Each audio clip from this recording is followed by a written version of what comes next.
Give me a second.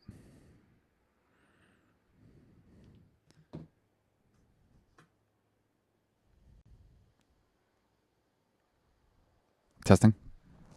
All right, there we go. Have you played the Stanley Parable before? Yes. Please adjust the slider until the computer is barely visible.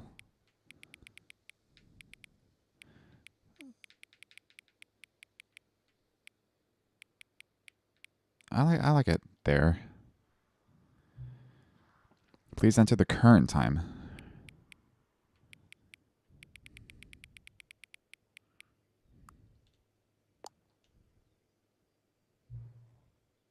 Note, accessibility settings can be accessed from the main menu.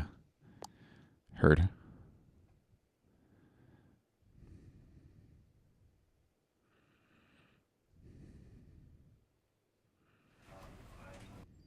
Ooh, okay, start fresh, new game. I don't think I've ever played this on stream before. Stanley Parable.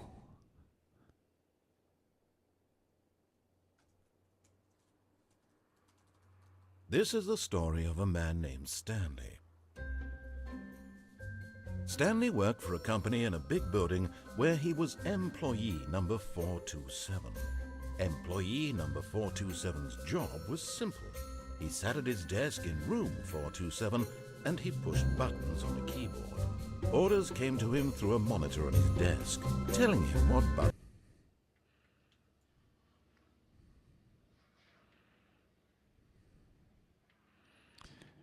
There's no way to turn the music down?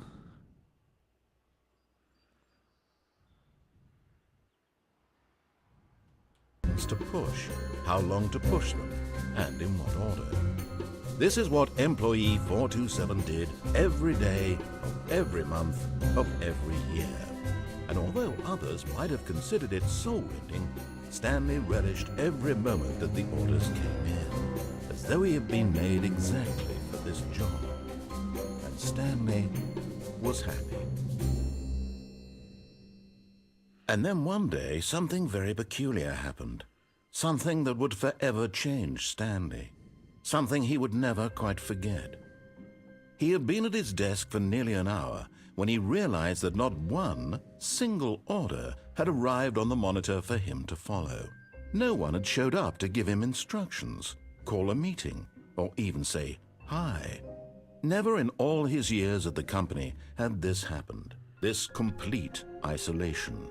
Something was very clearly wrong. Shocked, frozen solid, Stanley found himself unable to move for the longest time. But as he came to his wits and regained his senses, he got up from his desk and stepped out of his office. But Stanley simply couldn't handle the pressure. What if he had to make a decision? What if a crucial outcome fell under his responsibility? He had never been trained for that. No. This couldn't go any way except badly. The thing to do now, Stanley thought to himself, is to wait. Nothing will hurt me. Nothing will break me. In here I can be happy forever. I will be happy. Stanley waited. Hours passed, then days. Had years gone by? He no longer had the ability to tell. But the one thing he knew for sure, beyond any doubt, was that if he waited long enough, the answers would come. Eventually, someday, they would arrive. Soon, very soon now, this will end. He will be spoken to. He will be told what to do. Now it's just a little bit closer. Now it's even closer. Here it comes.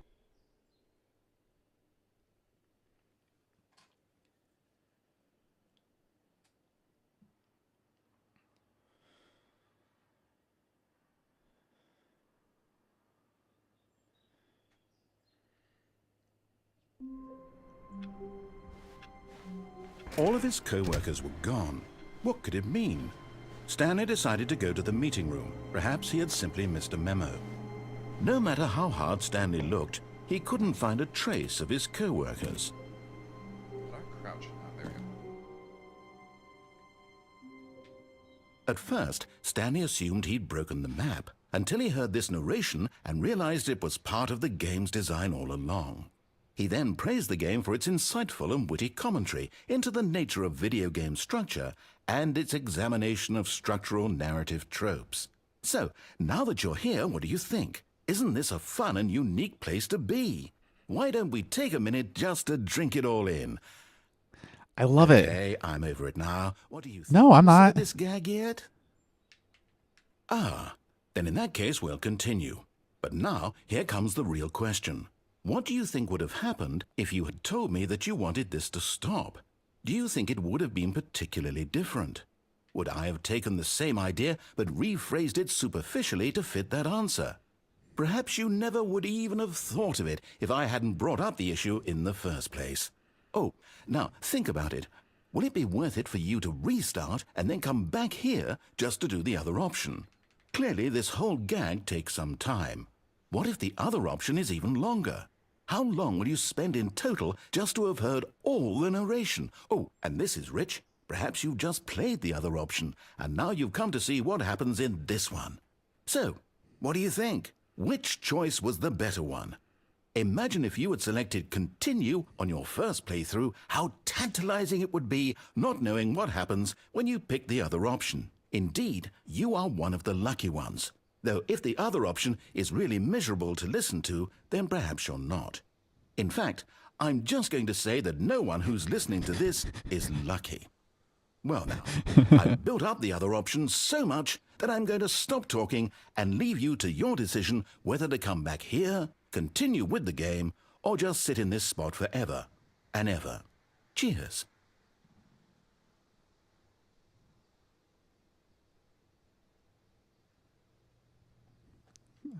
I think there is music that plays.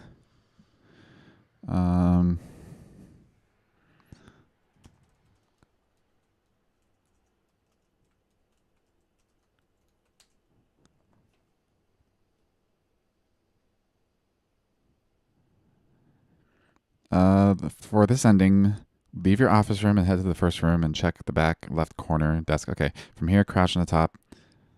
The narrator will indicate hitting no, hitting yes. Or maybe you already, at this point, you'll have to manually restart the game. Okay, I have to manually restart the game. Restart the game.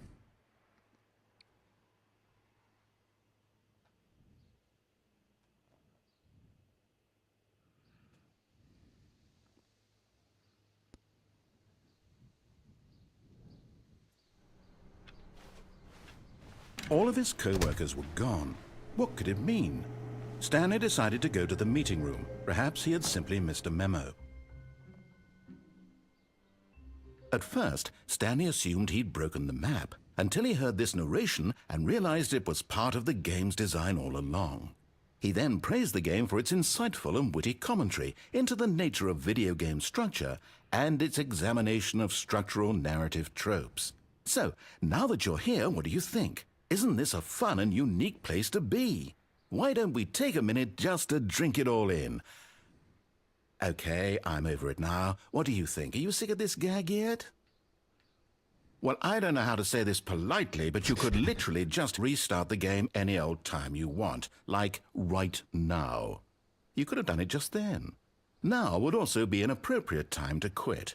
Any of these points and so many, many more, all of them are appropriate. I'm enjoying what seems to be an internal conflict going on where you are literally unable to act on your own desires to restart the game. So, just to push the envelope, I'm going to try and make this as miserable as possible and see how long you can maintain. Okay. There once was a man named Stanley, who people considered so manly. But the truth must be told, he was not very old and was quite particularly gangly. What Stanley liked most was buttons. He pushed them like some kind of glutton. He did it all day in a meaningful way, but his brain had long ceased to function. Which is why he is in this parable and lives an existence quite terrible. And if you are not strong and keep playing along, You too will become quite unbearable. Yes. You too will become quite unbearable.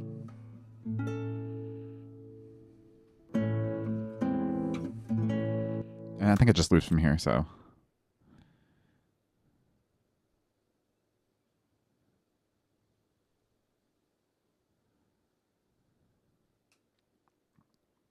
I wonder if you can speed run the Stanley Parable. All of his co-workers were gone. What could it mean? Stanley decided to go to the meeting room. Perhaps he had simply missed a memo. Yeah.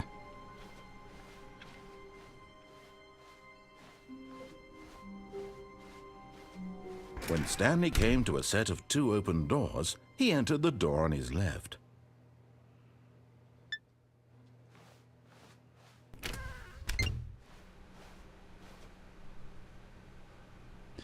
Sorry, I just got a flashback to college.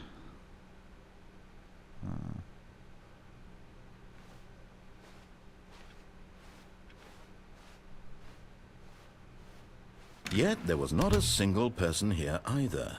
Feeling a wave of disbelief, Stanley decided to go up to his boss's office, hoping he might find an answer there.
Stanley stepped into the broom closet, but there was nothing here, so he turned around and got back on track.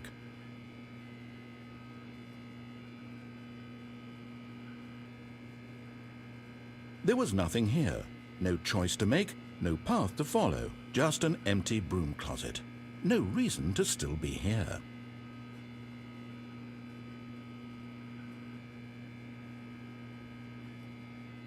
It was baffling that Stanley was still just sitting in the broom closet. He wasn't even doing anything. At least if there was something to interact with, he'd be justified in some way. As it is, he's literally just standing there doing sweet FA.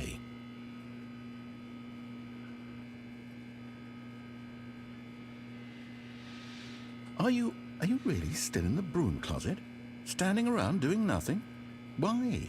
Please offer me some explanation here. I'm genuinely confused.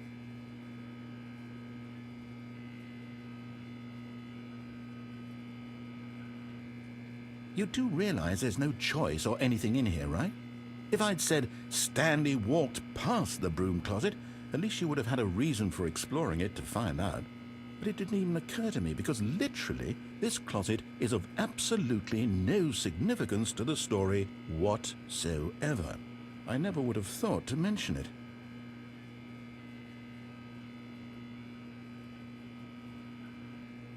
Maybe to you this is somehow its own branching path. Maybe when you go talk about this with your friends you'll say, "Oh, did you get the broom closet ending? The broom closet ending was my favorite." I hope your friends find this concerning.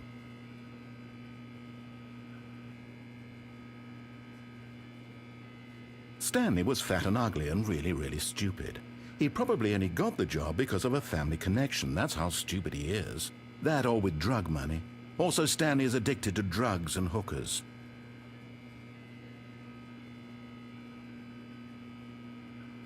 Well, I've come to a very definite conclusion about what's going on right now. You're dead. You got to this broom closet, explored it a bit, and were just about to leave because there's nothing here, when a physical malady of some sort shut down your central nervous system and you collapsed in front of your screen. Well, in a situation like this, the responsible thing is to alert someone nearby so as to ensure that your body is taken care of before it begins to decompose. Hello? Anyone who happens to be nearby? The person at this computer is dead. They have fallen prey to any number of your countless human physiological vulnerabilities. It's indicative of the long-term sustainability of your species. Please remove their corpse from the area and instruct another human to take their place, making sure they understand basic first-person video game mechanics and filling them in on the history of narrative tropes in video gaming, so that the irony and insightful commentary of this game is not lost on them. All right, when you've done that, just step out into the hallway.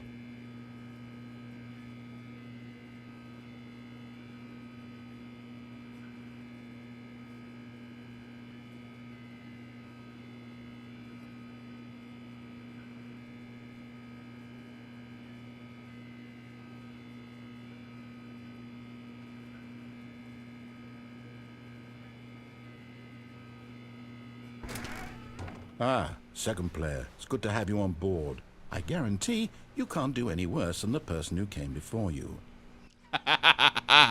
You too? Unbelievable. I'm at the mercy of an entire species of invalids.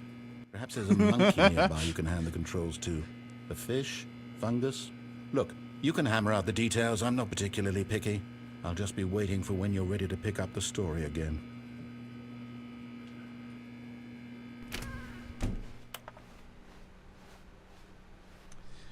All right, I Coming forget to a what's down. staircase, Stanley walked upstairs to his boss's office.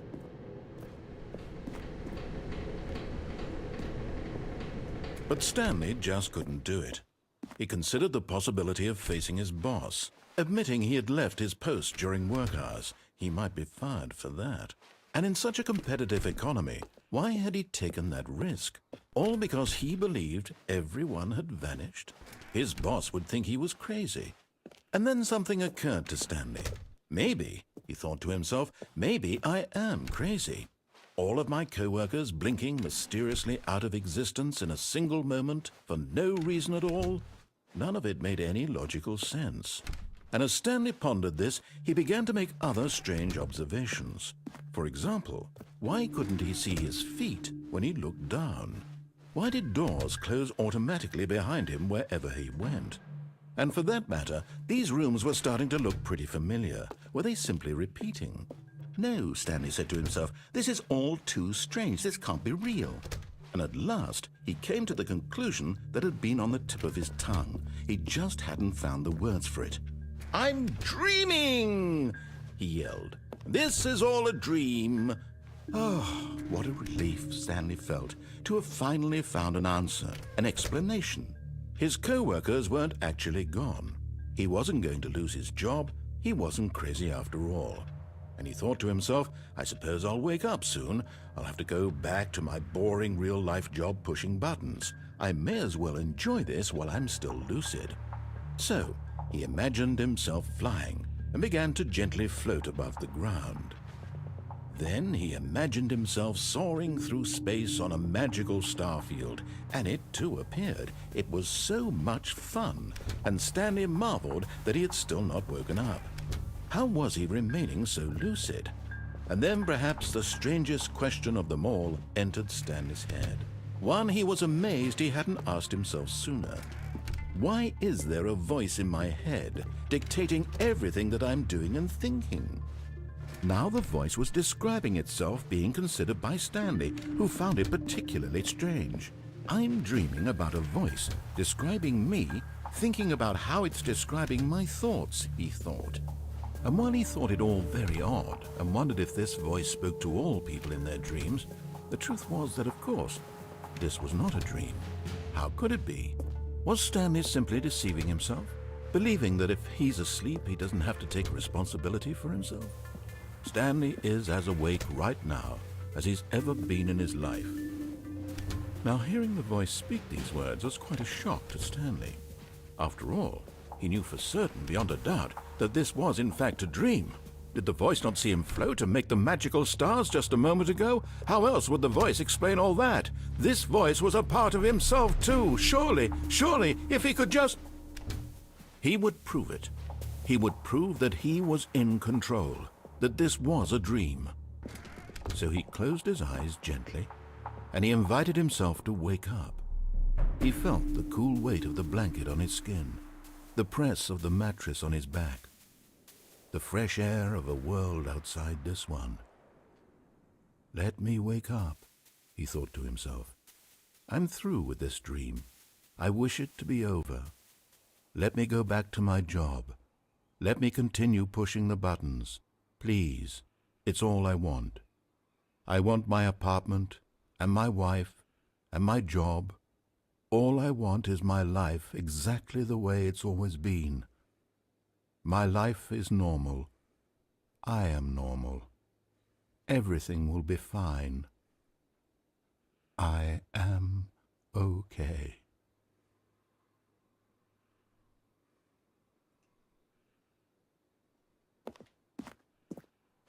Stanley began screaming. Please, someone, wake me up. My name is Stanley.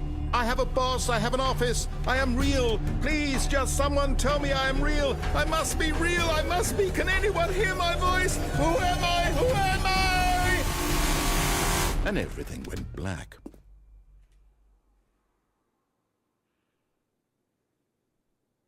This is the story of a woman named Mariella. Mariella woke up on a day like any other. She arose, got dressed, gathered her belongings, and walked to her place of work. But on this particular day, her walk was interrupted by the body of a man who had stumbled through town talking and screaming to himself, and then collapsed dead on the sidewalk. And although she would soon turn to go call for an ambulance, for just a few brief moments she considered the strange man. He was obviously crazy. This much she knew. Everyone knows what crazy people look like. And in that moment, she thought to herself how lucky she was to be normal. I am sane. I am in control of my mind. I know what is real and what isn't. It was comforting to think this, and in a certain way, seeing this man made her feel better. But then she remembered the meeting she had scheduled for that day. The very important people whose impressions of her would affect her career, and by extension, the rest of her life. She had no time for this, so it was only a moment that she stood there, staring down at the body. And then she turned and ran.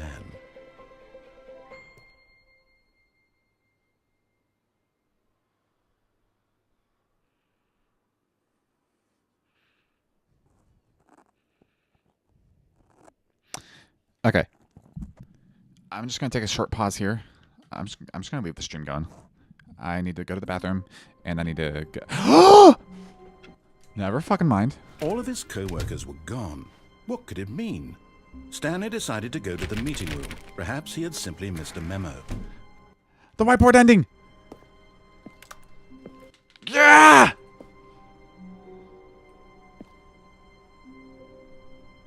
Dog mode.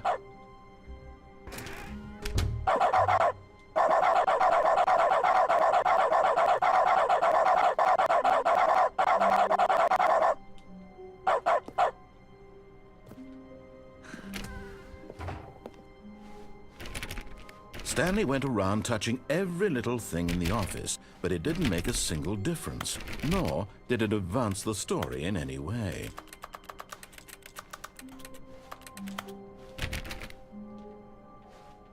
When Stanley came to a set of 2 open doors, he entered the door on his left. Okay, now I'll do all that stuff.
Stanley just stood there doing nothing at all. He seems to think I have nothing better to do with my time than to sit around and describe every fascinating little detail of his inability to do anything. This is why Stanley and I are on such good terms.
Yeah.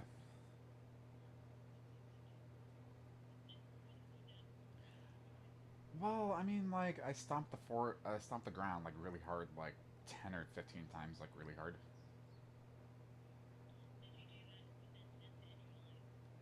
No, I wasn't doing that to try to end my life. It's just non-suicidal self-harm. Like, it's still a problem, though.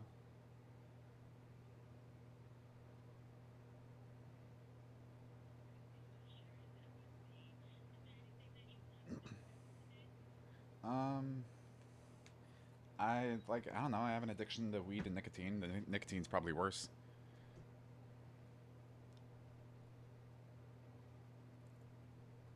right? Hello?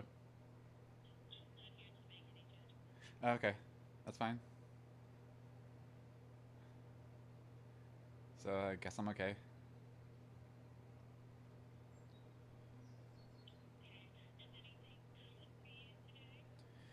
I mean, other than going out and buying weed, no. Like everything's been normal. My dad was out for like a couple hours, and I even took a nap. And then I was like, I'm withdrawing too hard, and I went out and bought weed.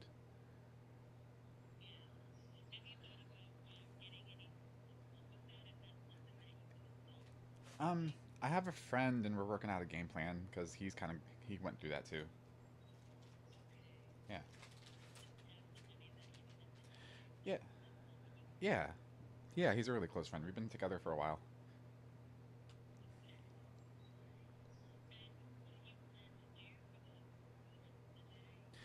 Just streaming games mostly.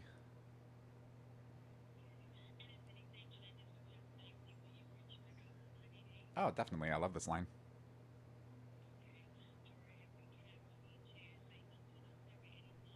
Mm. Yes.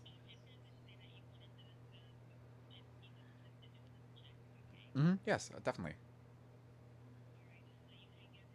Thank you. Bye.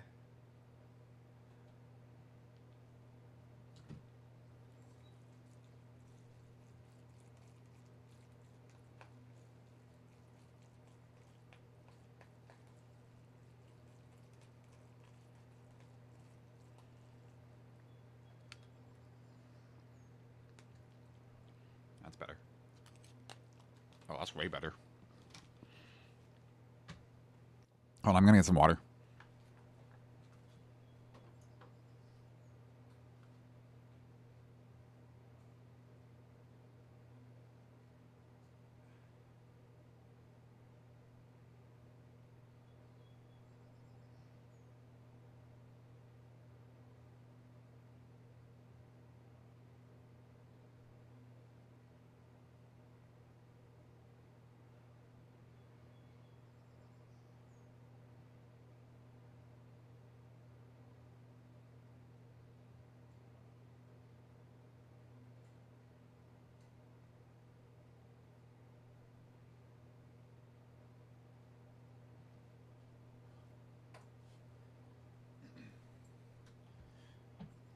All right.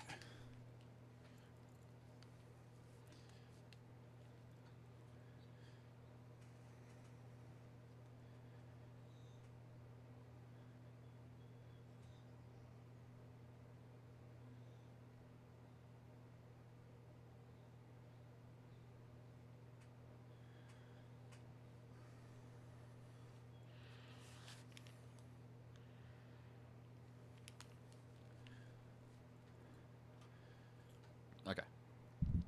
So I genuinely, I'll just do the normal ending.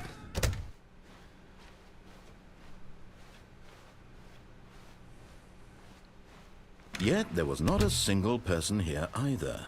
Feeling a wave of disbelief, Stanley decided to go up to his boss's office. Coming to a staircase, Stanley walked upstairs to his boss's office.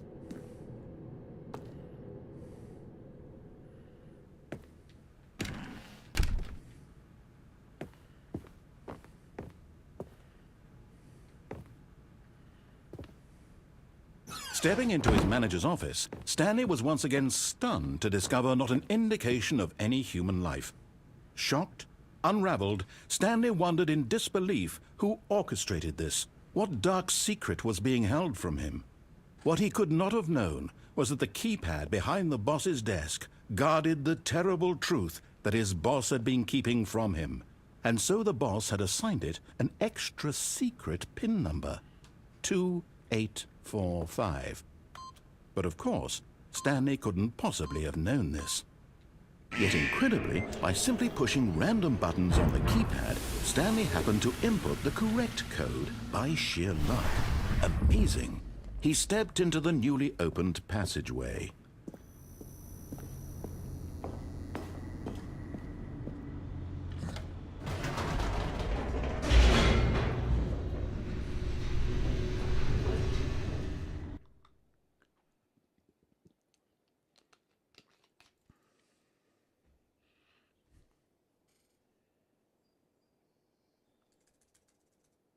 Descending deeper into the building, Stanley realized he felt a bit peculiar. It was a stirring of emotion in his chest, as though he felt more free to think for himself, to question the nature of his job. Why did he feel this now, when for years it had never occurred to him? This question would not go unanswered for long. Stanley walked straight ahead through the large door that read Mind Control Facility. Although this passageway had the word escape written on it, the truth was that at the end of this hall, Stanley would meet his violent death. The door behind him was not shut. Stanley still had every opportunity to turn around and get back on track. At this point, Stanley was making a conscious, concerted effort to walk forward and willingly confront his death.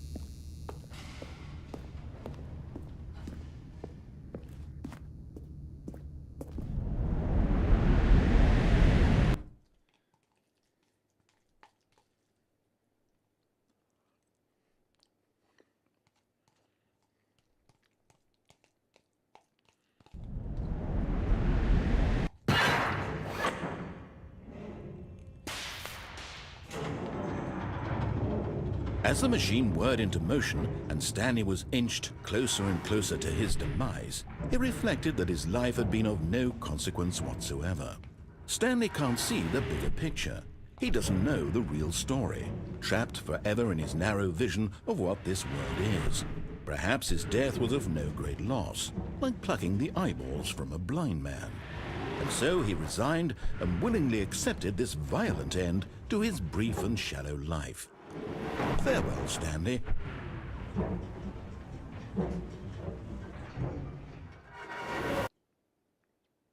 No, cried the narrator. Farewell, Stanley, cried the narrator, as Stanley was led helplessly into the enormous metal jaws. In a single visceral instant, Stanley was obliterated as the machine crushed every bone in his body, killing him instantly.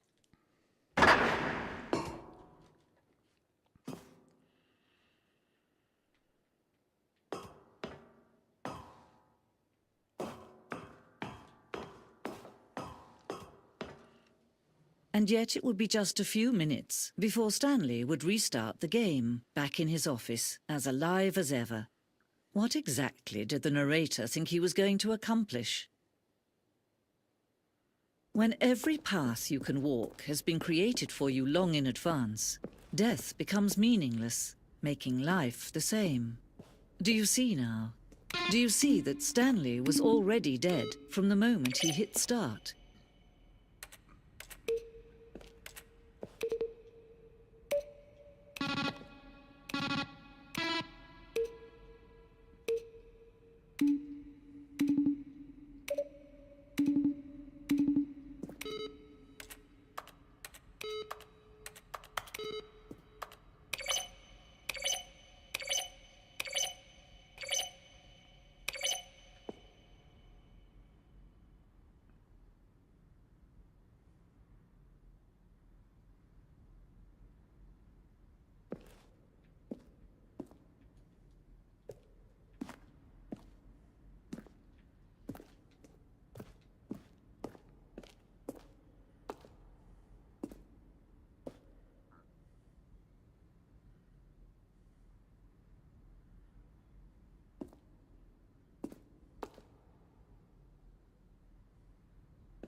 Kevin Brighting as the narrator.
What was up there?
Oh, look at these two. How they wish to destroy one another. How they wish to control one another. How they both wish to be free.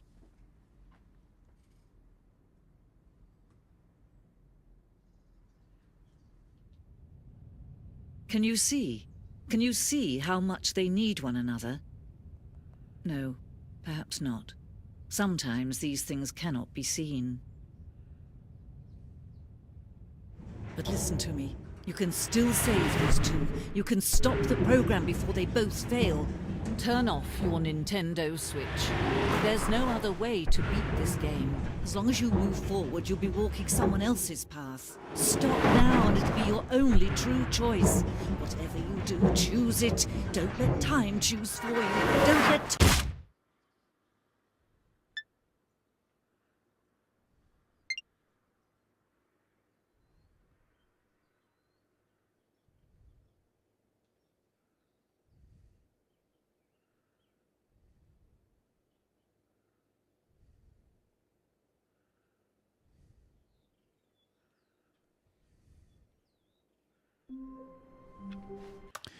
It's kind of weird that the game actually encourages you to not play the game. All of his co-workers were gone. What could it mean? Stanley decided to go to the meeting room. Perhaps he had simply missed a memo. No matter how hard Stanley looked, he couldn't find a trace of his co-workers.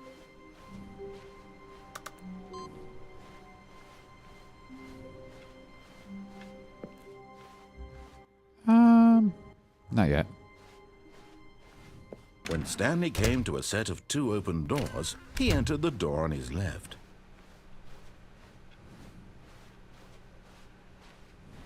Yet there was not a single person here either. Feeling a wave of disbelief, Stanley decided to go up to his boss's office. Coming to a staircase, Stanley walked upstairs to his boss's office.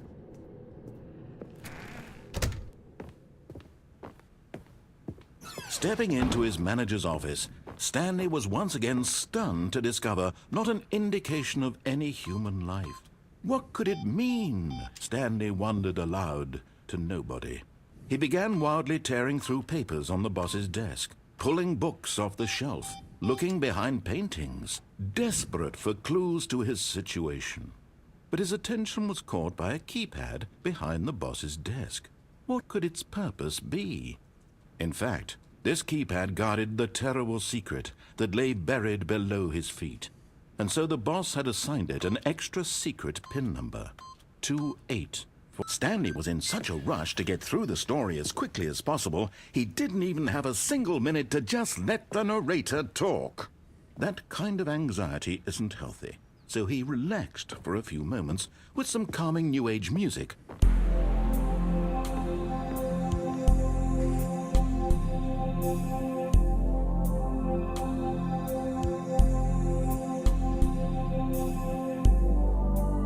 Feeling soothed and rejuvenated, Stanley calmly walked forward into the opened passageway.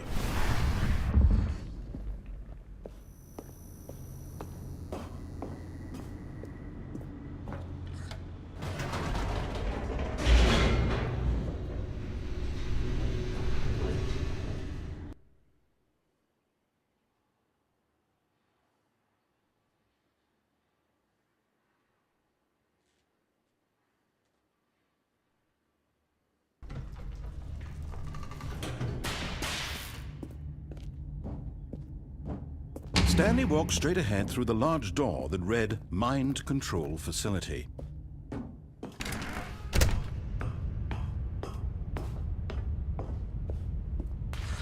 The lights rose on an enormous room packed with television screens.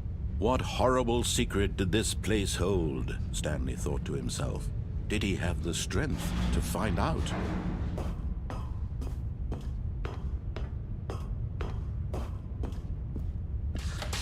Now the monitors jumped to life, their true nature revealed. Each bore the number of an employee in the building, Stanley's co-workers. The lives of so many individuals reduced to images on a screen, and Stanley, one of them, eternally monitored in this place where freedom meant nothing.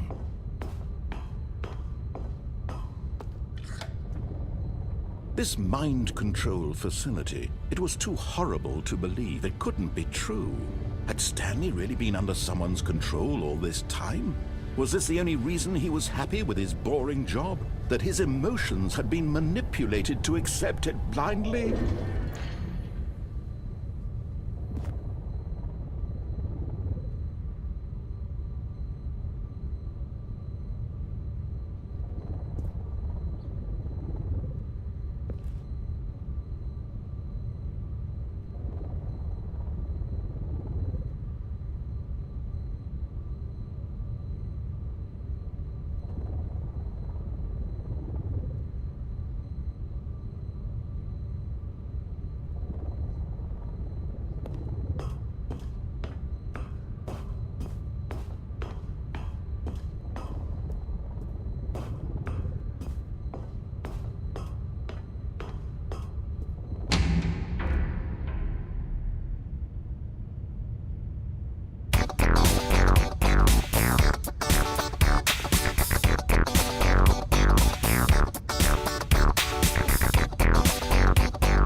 He refused to believe it. He couldn't accept it. His own life in someone else's control?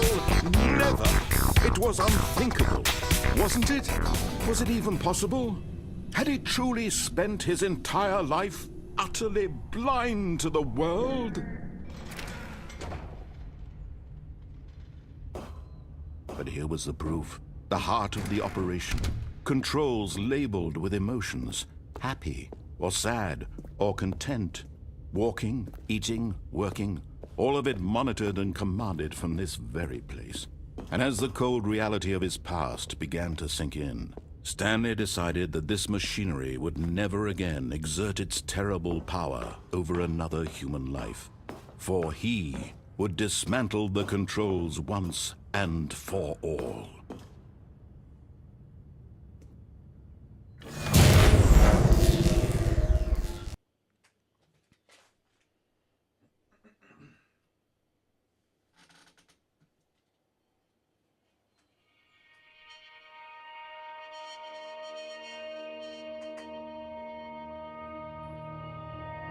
Blackness, and a rising chill of uncertainty.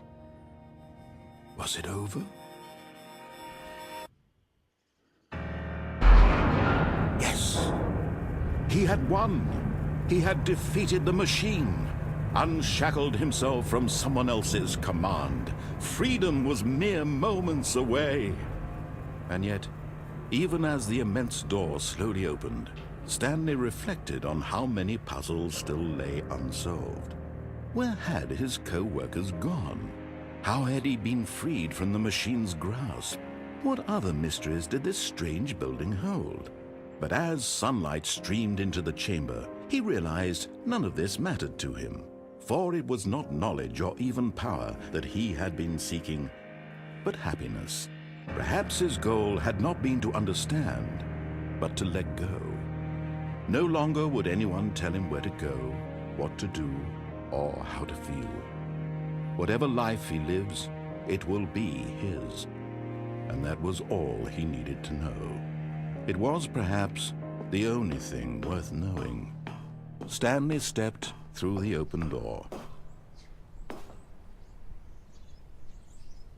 Stanley felt the cool breeze upon his skin, the feeling of liberation, the immense possibility of the new path before him. This was exactly the way right now, that things were meant to happen. And Stanley was happy.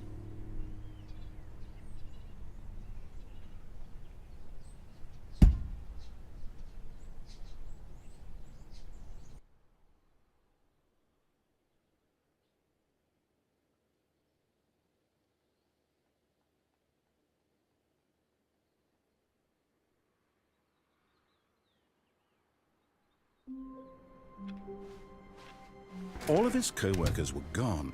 What could it mean? Stanley decided to go to the meeting room. Perhaps he had simply missed a memo.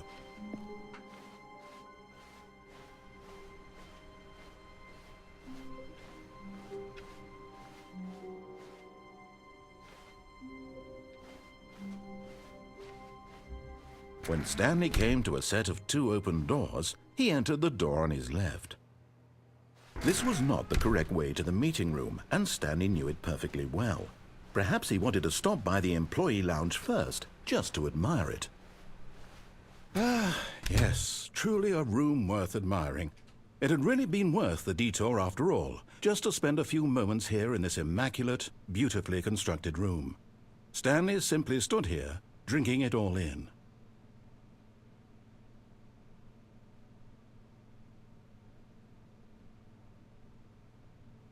Yes, really, really worth it being here in the room. A room so utterly captivating that even though all your co-workers have mysteriously vanished, here you sit looking at these chairs and some paintings. Really worth it.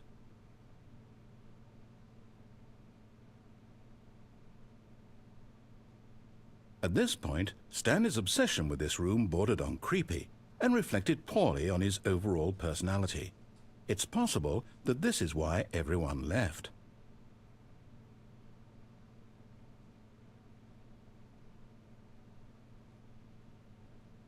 Stanley sat around waiting for more dialogue, but when a long time had passed and there was no more, he decided that the game was trying to send him a message. But at last, he'd had enough of the amazing room and took the first open door on his left to get back to business. And so he detoured through the maintenance section, walked straight ahead to the opposite door, and got back on track.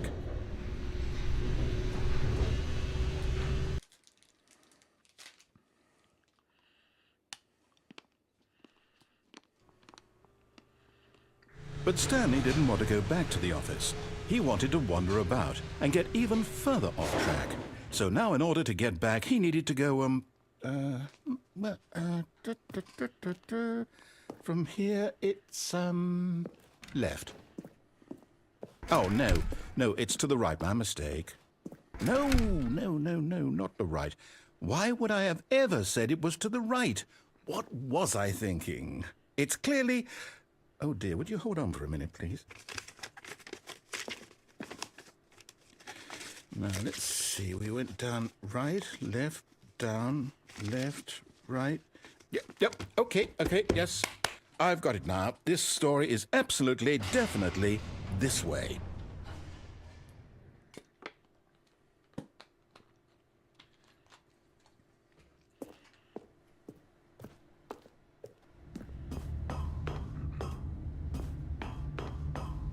No. This isn't right at all. You're not supposed to be here yet. This is all a spoiler. Quick, Stanley, close your eyes. Okay. We just have to get back to, oh, who am I kidding? It's all rubbish now. The whole story completely unusable. How about, rather than waste my time trying to salvage this nonsense, we'll just restart the game from the beginning. And this time, suppose we don't wander so far off track, Okay, from the top.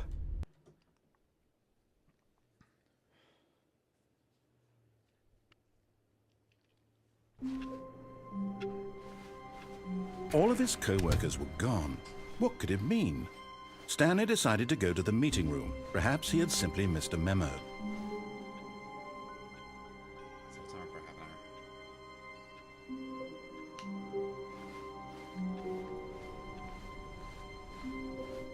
When Stanley... Wait, what? No, No, I restarted. I swear I definitely restarted the game over, completely fresh. Everything should be... Oh, did something change? Stanley, did you change anything when we were back in that room with all the monitors? Did you move the story somewhere or... Hold on. Why am I asking you? I'm the one who wrote the story. It was right here just a minute ago. I know for sure that it's here somewhere. Okay, then. It's an adventure. Come, Stanley. Let's find the story.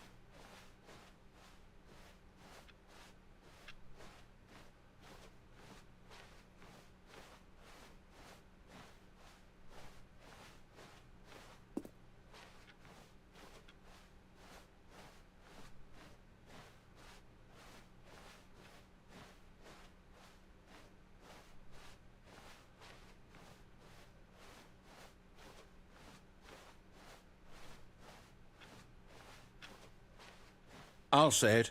This is the worst adventure I've ever been on. I can promise you there definitely was a story here before. Do we need to restart the game again? Well, I find it unlikely that we'll ever progress by starting over and over again, but it's got to be better than this. Okay, let's give it a shot. Why not?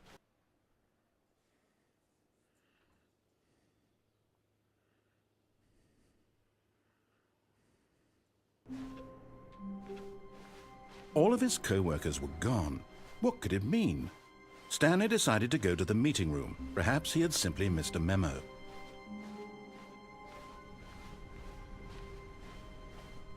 Okay, yep, it's worse. I might be remembering this wrong. It's possible the story is back where we just came from. Why don't we go back the other direction and see if we missed anything?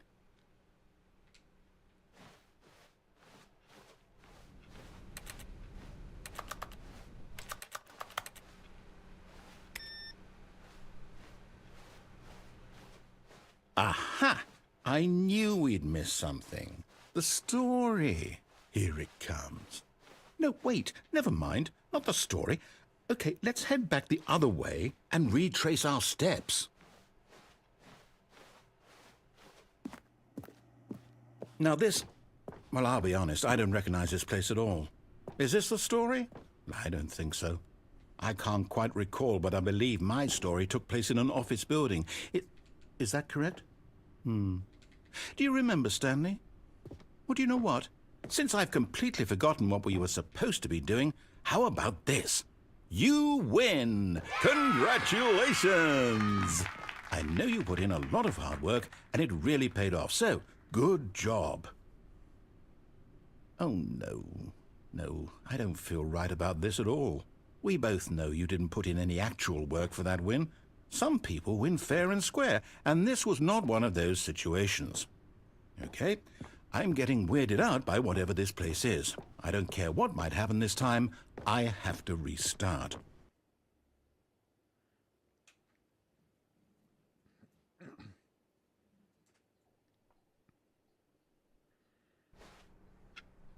All right, I've got a solution. This time, to make sure we don't get lost, I've employed the help of the Stanley Parable adventure line. Just follow the line. How simple is that? No, I'm down. We're leaving it up to the line from now on.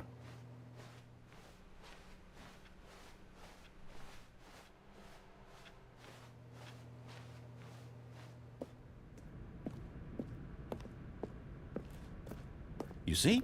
The line knows where the story is. It's over in this direction. Onward, Stanley, to destiny. Though, here's a thought. Wouldn't wherever we end up be our destination, even if there's no story there? Or to put it another way, is the story of no destination still a story? Simply by the act of moving forward, are we implying a journey such that a destination is inevitably conjured into being via the very manifestation of the nature of life itself? Whoa. Hang on. That got a bit weird back there. Well, I'd like to apologize. Not sure where I was going with all that. You know what? I think what we need right now is a bit of music to lighten the mood.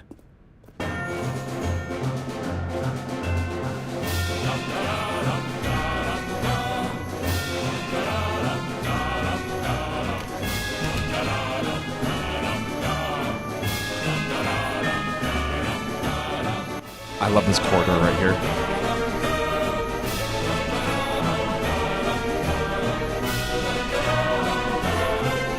How does it do that? How does it do that? Yeah, what?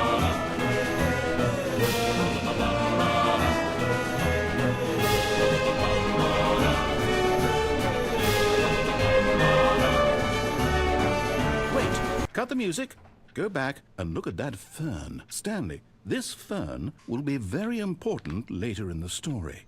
Make sure you study it closely and remember it carefully. You won't want to miss anything.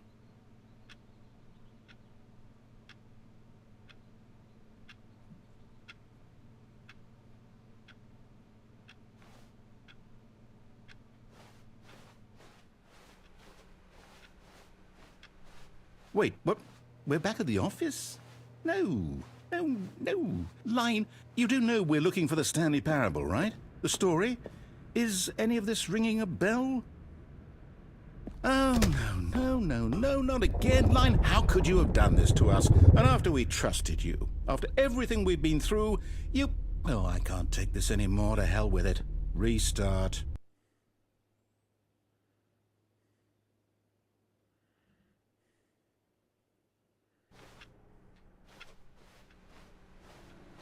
You know what, Stanley? I say forget the adventure line. What's it ever done for us? We're intelligent people, right? Why can't we make up our own story? Something exciting, daring, mysterious. Ooh, this all sounds perfectly doable. Why don't we simply start wandering in, well, I don't know. How about this direction? Now, yes, this is exciting. Just me and Stanley forging a new path, a new story. Well, it could be anything. What do you want our story to be? Go wild. Use your imagination. Whatever it might be, Stanley, I'm ready for it. And this too.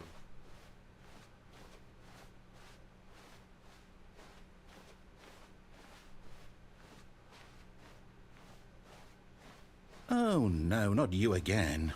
Stanley, I'd also like to veto the line from having any role in our awesome new story. No lines or monitor rooms. Just don't acknowledge it, and we should be fine.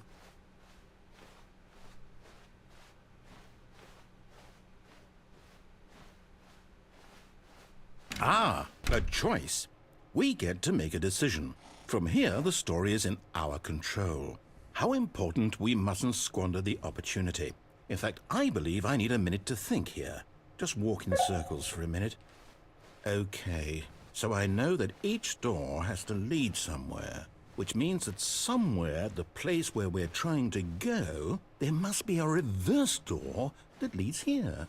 And that in turn means that our destination corresponds with the counter-inverted reverse door's origin. So starting from the right, let us ask, will taking the right door lead us to where we're going?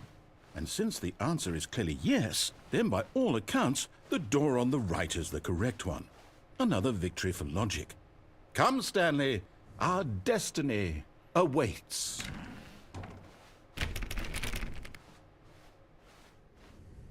Oh, hold up, what's this?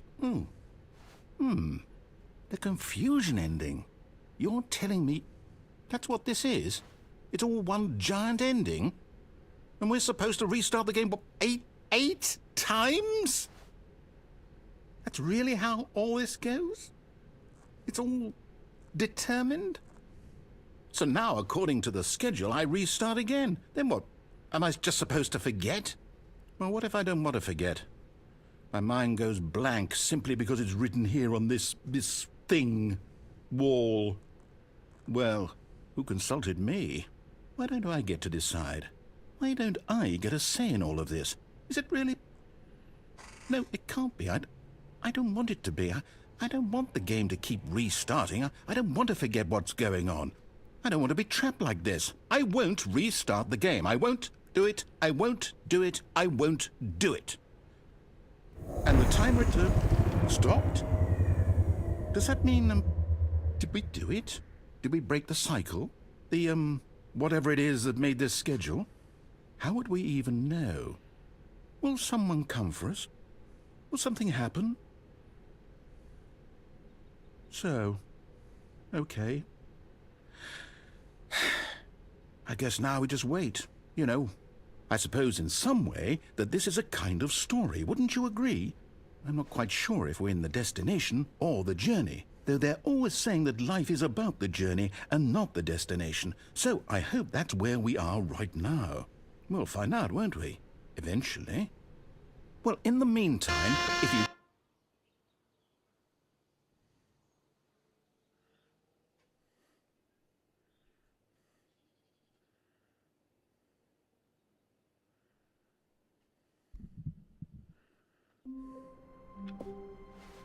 Stanley decided to go to the meeting room to check on his co-workers. He never functioned well by himself and constantly needed support and guidance from others, so the thought of total solitude was terrifying to him.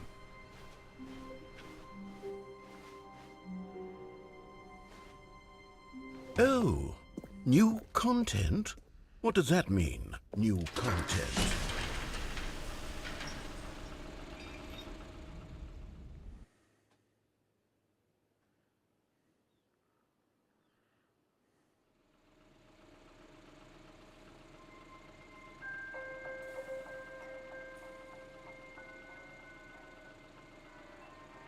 Hello, and thank you for playing the Stanley Parable Ultra Deluxe.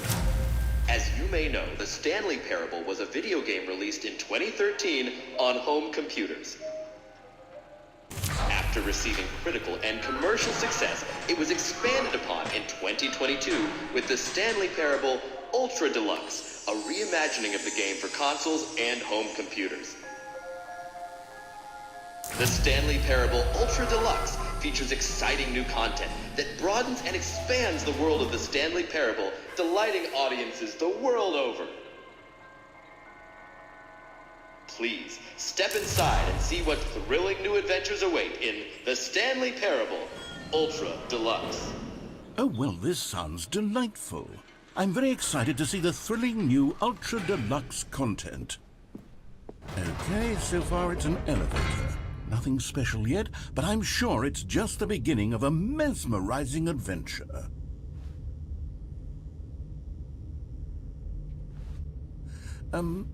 Is it broken? What's going on here?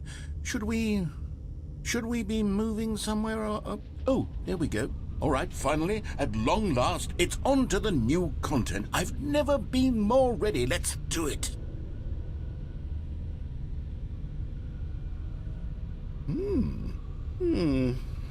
I have to say, initial impressions of Stanley Parable Ultra Deluxe, mostly tedious. It's as if the... Oh, okay. Let's see the content. Give me the content, Stanley. All right, let's see. It's the jump circle.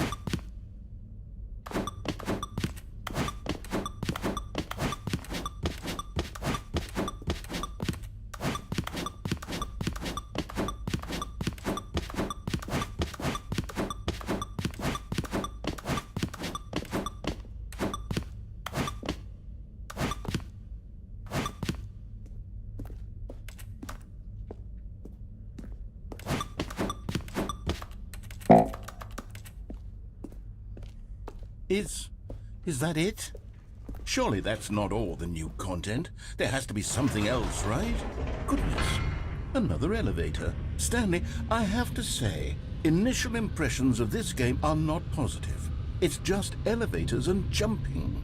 Is this what passes for exciting new content? If this is new content, then I could just read you the whole dictionary. There's 20 hours of new content right there. Hell, I could counter 30 trillion. You could put that on the box. The Stanley Parable Ultra Deluxe, now...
This is...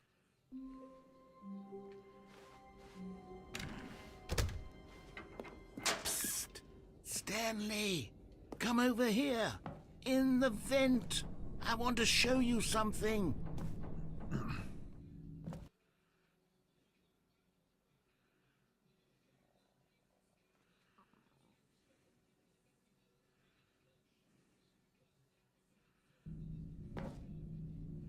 Okay, you remember how cheap and unsatisfying the new Ultra Deluxe content turned out to be? Well, it got me thinking about the past, and how much better the Stanley Parable used to be.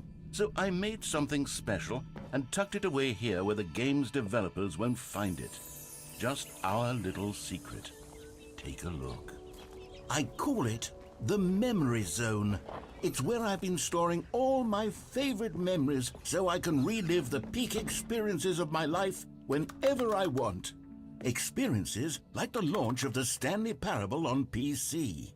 You see, Stanley, doesn't the Memory Zone remind you of how wonderful Stanley Parable was before it was sullied with a cheap Nintendo Switch port?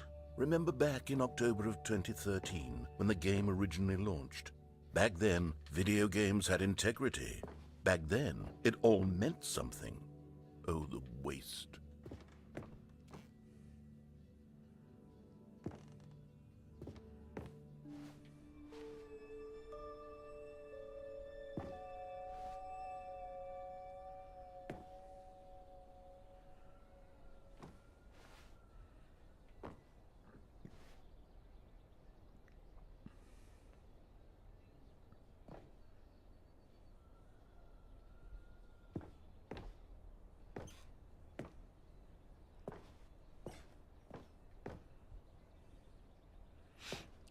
Oh, that's the Mariella ending. The Fortunerous Times.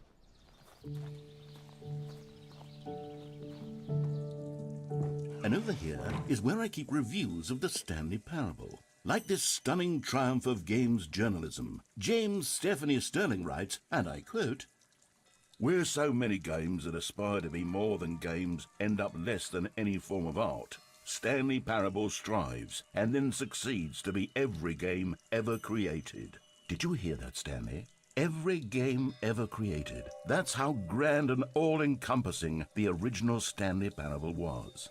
It was literally every game ever created. It was Skyrim, it was Persona 3, it was all of them, and now it's nothing. It's no games at all.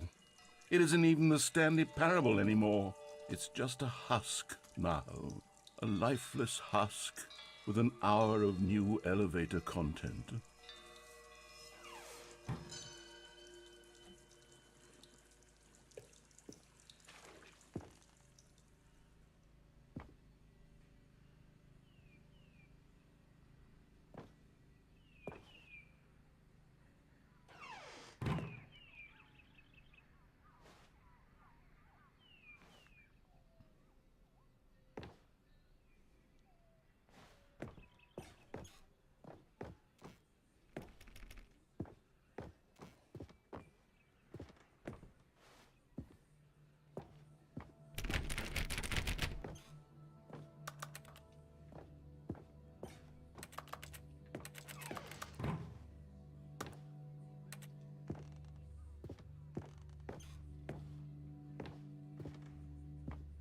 Here's another moving passage. The Stanley Parable is both a richly stimulating commentary on the nature of choice in games and one that offers some of the most enjoyable, surprising, and rewarding choices I've ever been confronted with in a game. 9 out of 10. Don't you get it, Stanley? The game was perfect.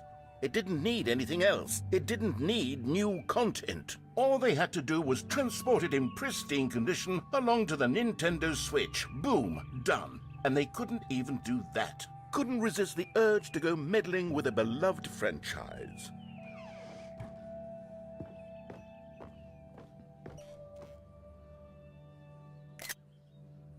That's the room that you get sent to for cheating.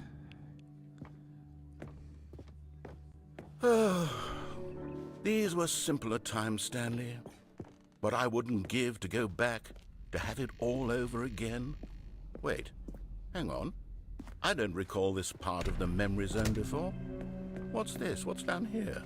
Oh no, oh God, no, Stanley. It's a collection of reviews from Pressurized Gas, the extremely popular online storefront for computer games. I haven't looked at these in years. I can't even imagine what's been collecting down here. Surely these reviews were glowing as well, weren't they? Honestly, I could not be bothered to play this game to full completion. The narrator is obnoxious and unfunny, with his humor and dialogue proving to be more irritating than entertaining. Unfunny! I'm not trying to be funny. I'm trying to make a serious work of art. I suppose I could write up a handful of gags to insert into the Stanley Parable, but the game is already such a densely layered web of profound philosophical insights that I can't even imagine where I'd have the room to stick them.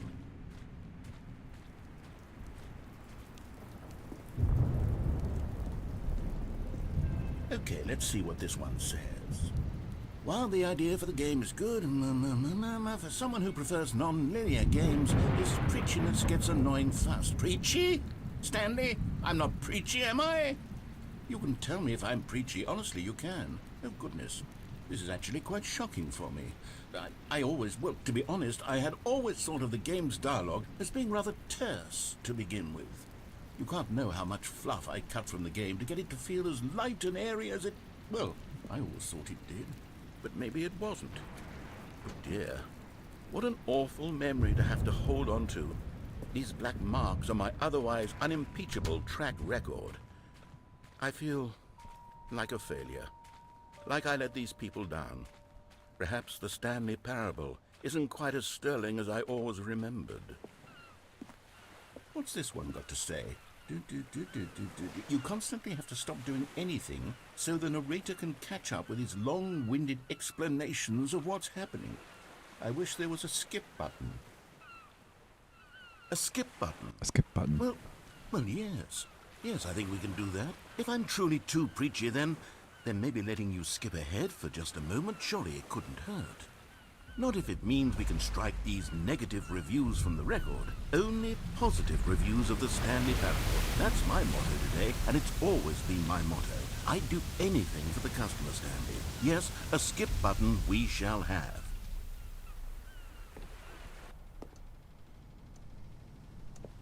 And here it is. Go ahead and give it a shot. I'll pop you forward in time so that the second my incessant droning starts to bore you, with just the push of a button, you'll have zipped right past it. It's what the players have been asking for, and I'm very proud to have delivered. No more listening to me rambling on and on and on. No, no, no, no. The Stanley Parable is a game for the people. And if the people want silence, then by goodness, that's what they're going to get. Well, don't sit around waiting for me to shut up. Go ahead and make me shut up. Here, we'll pretend that I've just begun an interminable monologue, and it goes something like this. The story, and the choices, or what have you, and therefore, by becoming it is, so on and so forth, until inevitably, we all until the end of time, at which time everything all at once, so, now you see, blah, blah, blah, blah, blah, blah, blah, blah, blah, blah, blah, blah, blah, blah, blah. We've eaten too much and it can't be just yet, no, until 245. But the logic of elimination working backwards, the deduction therefore becomes impossible to manufacture. It went on for nearly 10,000 years, until just yesterday, here and there, forward and back, and never a moment before lunchtime. It can't be. It's the only thing there is. How many billions left until so much more than forever ago? Which is why I say... the story, and the choices, or what have you, and therefore, by becoming it is, so on and so forth, until inevitably... Oh, you're back, you see. You were only frozen in time for a few minutes, but it was plenty of time for me to deliver a long, rambling monologue full of unnecessary verbal flourishes and lengthy ruminations on the nature of choice in video games. Of course, I happen to believe it was perhaps one of my more profound such ruminations. Not that, of course, you need a description of it, but if I had to describe it, I'd say it was perhaps less of a rumination and more of a treatise. Or maybe a manifesto. Look, I'll outline it for you very briefly, and you can tell me what you think. Okay, so my theory is that any choice you've ever made is simply a series of choices made by the person who you are, or were, or will be at the time of having made said choice. That is to say, if by articulating a choice you've already made, you bring that choice into being, Then by making no choice and saying nothing, are you not simply erecting in the sanctuary of time a monument to every person you've ever been, making every choice to which you've ever given your great gift of mortal and yet timeless thought? Or rather, do all of the choices you've ever made, in fact, make you more not this kind of person, and in fact do the very opposite? You see, it could in fact be both of these things at once, that you are both making choices and not making choices, and that they are both affecting you and not affecting you at the same time by virtue of the fact that you both are and are not making them. Okay, at first, I was leaning towards manifesto, but now I'm going to circle around and slap the treatise label on this one. I think it has much more of a treatise vibe to it. But wouldn't you say that manifesto just has a much grander sort of tone? It has a mouthfeel that is rich with ambition and history. Ambitious history, if you will. See, now you've gotten me going back to manifesto. Heavens, at this rate, we're going to be here all day. Okay, look.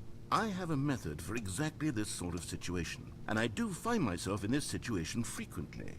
I'm going to say each word back and forth in repeated succession until I become sick of one or the other, in which case the word I am not sick of shall be the victor. It is an unimpeachable strategy, Stanley. It's rescued me from disaster in countless situations. All right, here we go. Treatise, manifesto. Treatise, manifesto. Treatise, manifesto. Treatise, manifesto. Treatise, manifesto. Treatise, manifesto. Treatise, manifesto. I'm here. Treatise, manifesto. Treatise, manifesto. Manifesto. Treatise, Treatise. Manifesto. Treatise, manifesto. Treatise, Treatise. Manifesto. Treatise. Well there, sport. You really did catch me rambling on a bit, didn't you? But that's the power of the button. The minute I start to go off on a thoughtless display of self-absorption, it's right at your fingertips to go poof, and it's all over. I can't wait to see what Cookie 9 will say about this, and whether they'll edit the rating of their pressurized gas review, or at least change some of the wording, perhaps. To be honest, I don't even know if one can change their review in the first place. I guess I should become better educated on how exactly pressurized gas works. Perhaps that would have been a smart thing to check on before I went on about this whole exercise of making the skip button. Although I have to imagine that after seeing this exciting new technology at work, surely whoever it is who runs pressurized gas will instantly run out and implement a new feature to make it possible to edit one's review merely because of this very situation. Yes, I think that's quite likely. Or perhaps they'll simply grant this particular user the ability to change their review so that the feature is not widely abused. Look, I would even be okay with pressurized gas altering this particular review so that it reads as something more beneficial. Something along the lines of, this game is the best game. Let me start over. How about this? From the ashes of depravity rises the phoenix of quality.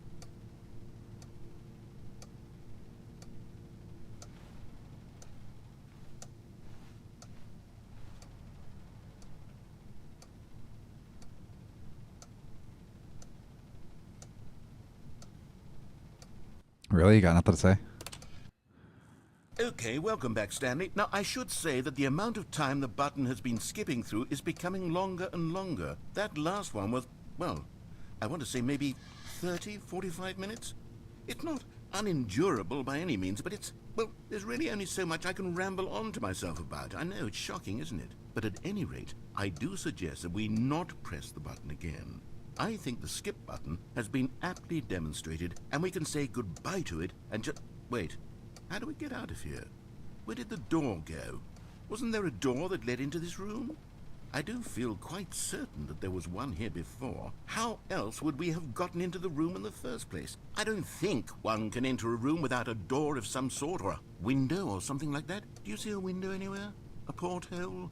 A sufficiently large crack in the wall? I'll take any of these. All I want is for us to move on and to please step away from the skip button, to go anywhere other than the skip button. There was a door here before, wasn't there?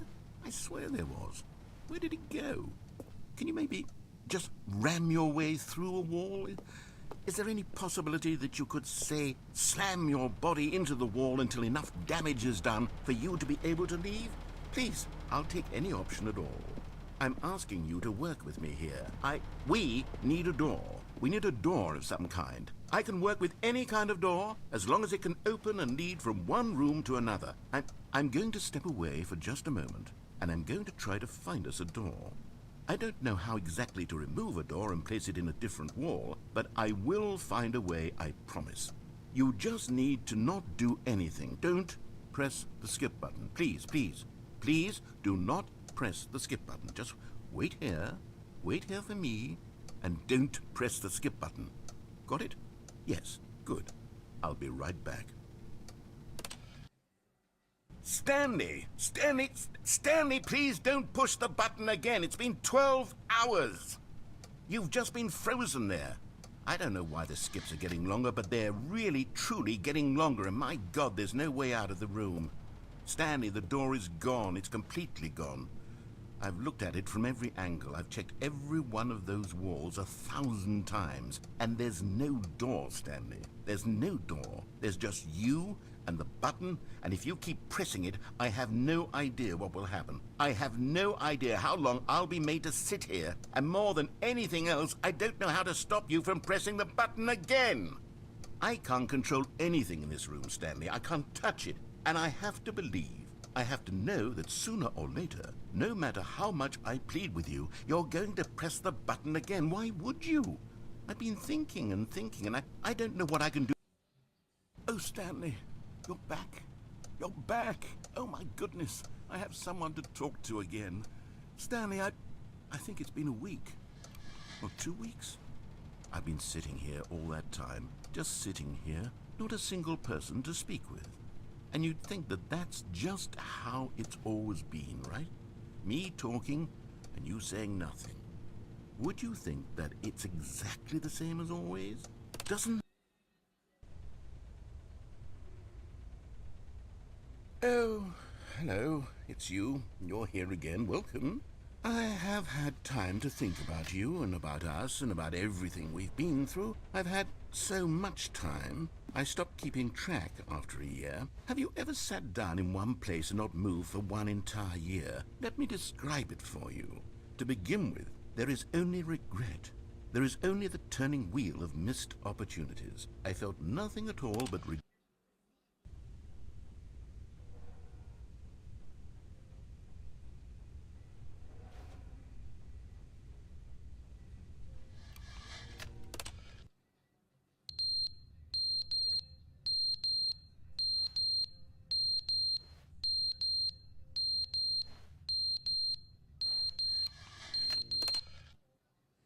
But they didn't understand the game was never meant to be funny. It was meant to have a point. It was meant to speak to the human condition. But where are the jokes? Where are the jokes? They bemoaned, they screamed, they gnashed.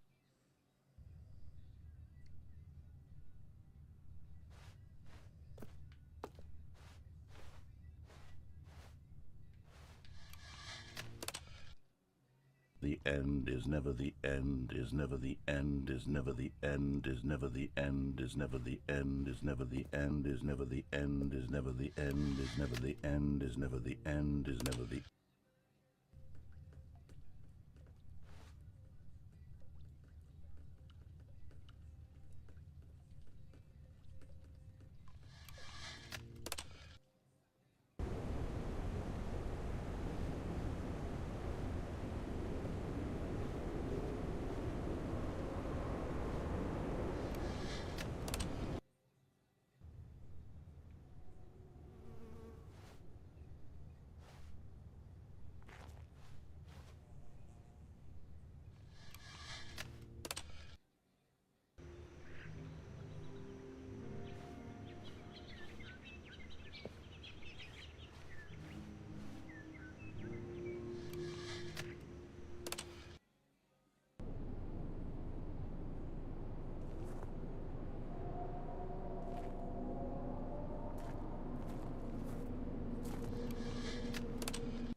All of his co-workers were gone.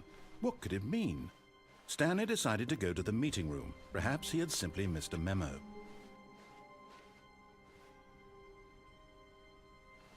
Oh, good. You notice my sign. Yes, I have something very exciting to show you.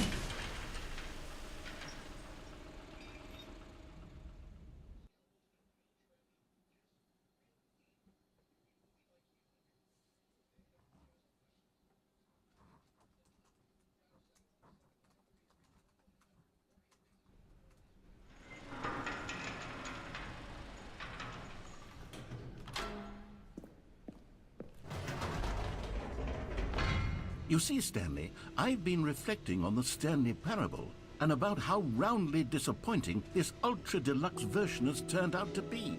The original Stanley Parable was a landmark, and any new content for it should live up to that legacy. So forget this ultra-deluxe nonsense. I say we take it one step even further. Which is why I'm very proud to announce for the first time ever, the Stanley Parable 2.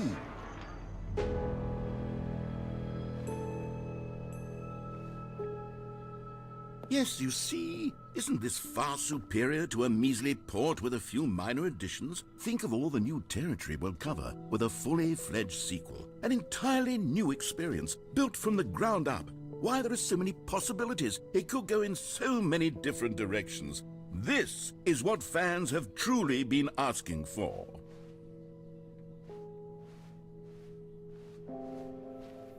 Calling it the Stanley Parable 2 is just so much catchier than Ultra Deluxe, don't you think? Ultra Deluxe? What does it even mean? But the Stanley Parable 2, now that's an artistic statement right there.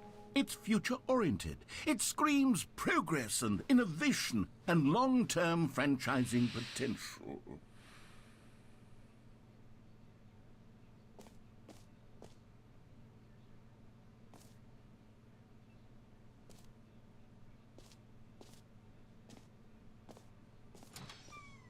Now, to be clear, I haven't quite nailed down what exactly the Stanley Parable 2 is going to be, but let's take a look at some of the features I've been developing for it. I figure that if I can loosely organize a handful of interesting concepts, that surely the game will sort of naturally spring up around them. It'll all work itself out. Game development is much more of a fuzzy magic than anything scientific or logical, really.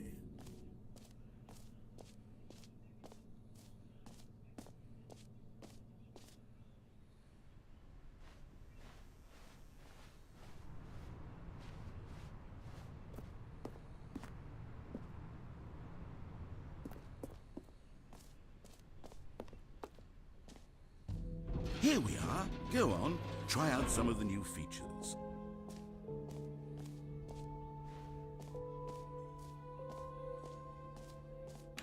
For the Stanley Parable 2, I asked myself, what do players really want? And of course, the first and most obvious answer is that they want to be individually recognized and validated as people. So with that in mind, my first addition to the game is this button which speaks the name of the person playing the game. Isn't that wonderful? Jim. Sorry, I should have clarified. Right now, the button only says the name Jim. But of course, in the final game, this button will say your name, whatever name that is. Here, let's have you role-play as Jim to really simulate the full experience of this feature. Just play along. I promise you'll love it. Okay, here we go. Let's take a deep breath, clear your mind, forget whoever you are, and simply become a person named Jim. Jim. Whoa, hold on. I wasn't finished setting up the backstory. If you don't properly roleplay as Jim, then you'll never understand the impact of this button. Otherwise, it's just a stupid button that says somebody else's name. Okay, we're doing it again, and this time let me finish first. Now, allow yourself to become Jim. Imagine yourself driving to work as Jim, playing frisbee on the weekends as Jim, staying up all night for a popcorn and horror movie sleepover as Jim, developing a crippling substance addiction as Jim, rediscovering yourself Jim. All right, fine, whatever. It's just a meaningless button that says Jim. Are you happy now? Get out of here. I'm done with this button. Why don't you go humiliate me in front of a different feature that I worked very hard on? Maybe I'll only let people named Jim play the Stanley Parable. An epilogue would be fun, wouldn't it, Stanley? Yes, it will go at the end of the, well, we'll figure that out later.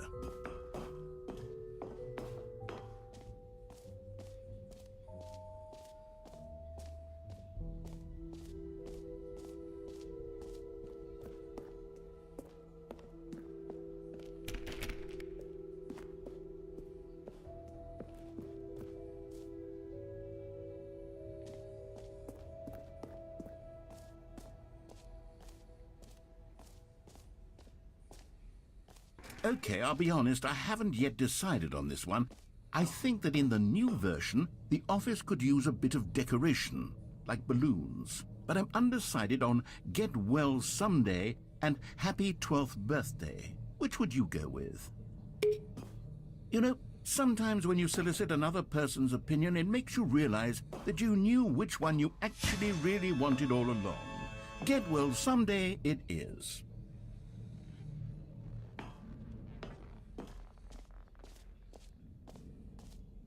Or actually, maybe I should have gone with...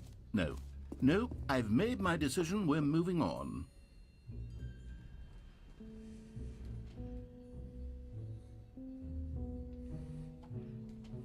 A common complaint of the Stanley Parable was that it was confusing and paradoxical, that it engendered a chaotic sense of reckless despair in those who played it. Well, I am happy to say that after much consideration, I've engineered a clever solution to this fundamental problem with the game. It's the Stanley Parable Reassurance Bucket. You see, Stanley, anytime you're holding the bucket, a sense of calm and ease will fill your mind and your heart. It's true. As long as you hold on to the bucket, the many disorienting contradictions of the Stanley Parable will feel perfectly normal and perhaps even comforting. You may even come to long for the gentle embrace of jarring cognitive dissonance while the bucket is in your arms. And to be honest, it's a much more convenient solution for me than actually redesigning the game to be less uncomfortable. Can you imagine what a pain in the ass that would be? Yes, the bucket is the perfect solution. Come on, give it a try. Can you feel it? The glow of comfort, even in the face of crushing despair, must already be sweeping through your body. And in fact, can I say that I do believe the bucket lends you an air of charisma as well? I think that just holding it has made you the slightest bit more attractive as a person. The benefits of the bucket seem to go on, don't they? All this and more await you in the Stanley Parable 2. Does anyone give out awards for most enjoyable bucket in a video game? That really should be an award if it isn't already.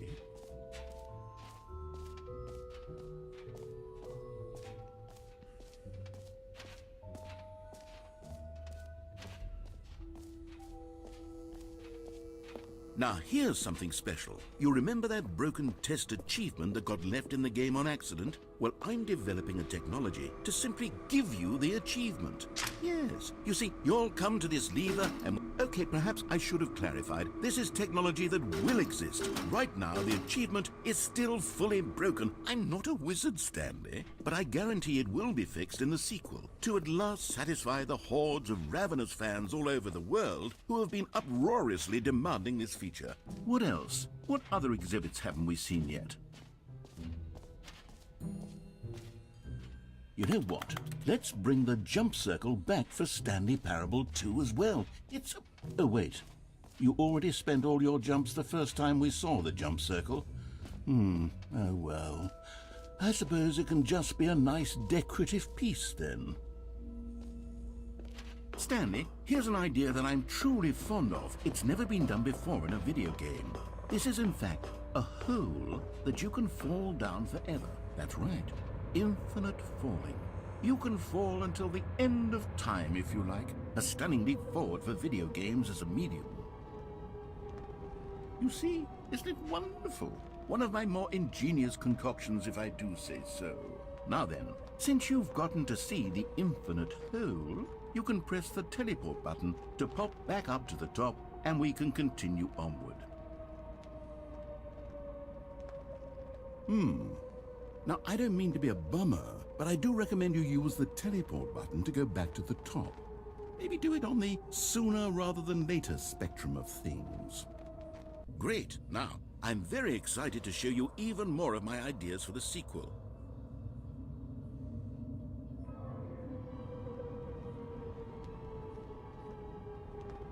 Okay, and I guess we're back in the hole now.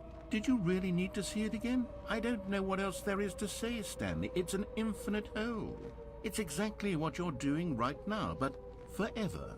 There really are so many other fascinating exhibits that I've prepared for you. I really spent quite a lot of time on all this, and I would very much like to show you some more of them. How about we go ahead and press that teleport button again so we can get back to what's really important about... Oh, goodness. Well, this is rather embarrassing, Stanley.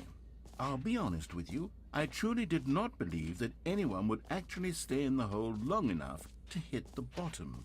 Yes, I know, I told you the hole was infinite, but come on. Who actually wants to fall forever? The hole was plenty deep. It was more than deep enough, in my opinion. Maybe it's you who likes falling too much. Maybe you're the problem. Look, things got a little heated there. I think we both said some things we didn't mean. Why don't we just put all this behind us and agree to just call the hole mostly infinite? If that works for you, then go ahead and press the teleport button to warp up. Oh, for heaven! You see, I was right. The problem is you. The problem is that you like holes too much. Not normal. A normal person would have said, yep, that's an infinite hole right there, goes on forever till the end of time. Don't need to see it all, but not you. Oh, no, no, no, no. You have a weird sort of... Oh. Did the hole seem even shorter to you this time? I couldn't help but feel like you spent a little less time in there than you did before. I mean, admittedly, I didn't make an infinite hole, but I didn't think it was that not infinite. Well, I suppose once again there's nothing to do here. If you decide you've had enough of the hole, you can hit the teleport button and come join me up above. Had enough? I'm positively thrilled. I really do have so much more to show you and to talk about, and I've had enough of the hole for a lifetime.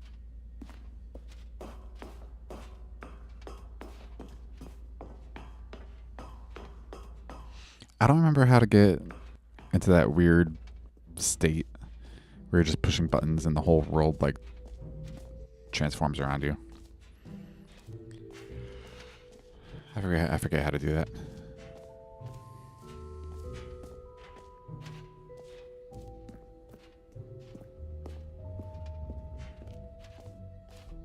Ah, collectibles. Now it's a real video game. In the Stanley Parable 2, you'll run around gathering up these miniature Stanley figurines. And what's truly innovative is that there will be no reward for collecting all of them. I don't want to stifle the intrinsic joy of watching a number go up. You simply collect all of them, and then you move the hell on with your unremarkable life.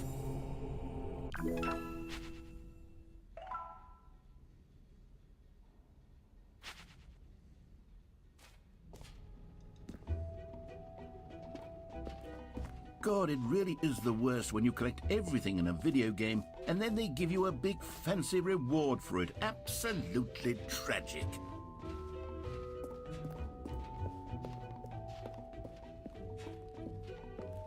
All right, have you seen everything you wanted to? Ready to move on now?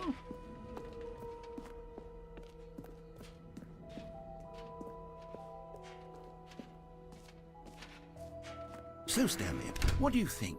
Do you like all of the new features? Yes, I know it's not exactly clear yet how exactly these features will come together as one single coherent video game, but I can feel it in my soul. It's going to work. There's definitely a good game in there somewhere. Say, let's do an experiment. I'll arrange these new features together, and we'll see whether or not it coheres into a meaningful gameplay experience. Okay. Are you ready? Here it is. I give you the Stanley Parable 2.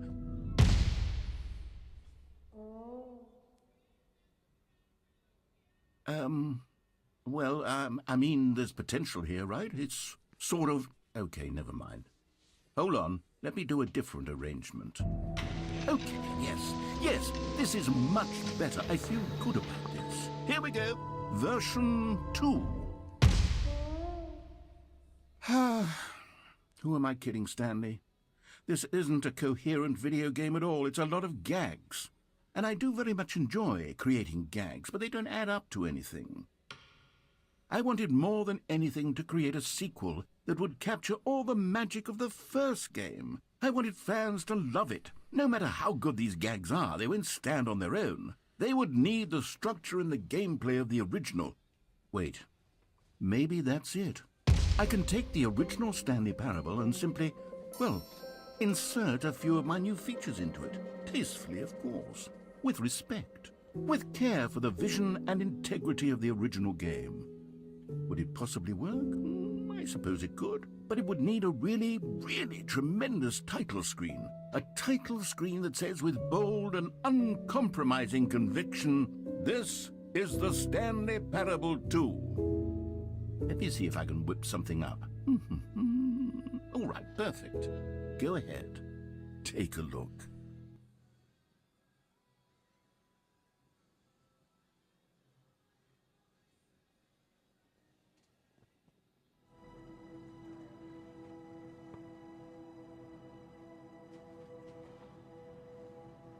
Okay, so now I'm officially in sequel territory.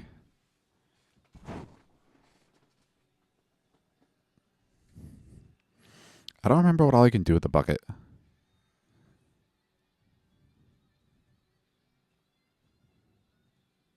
This is the story of a man named...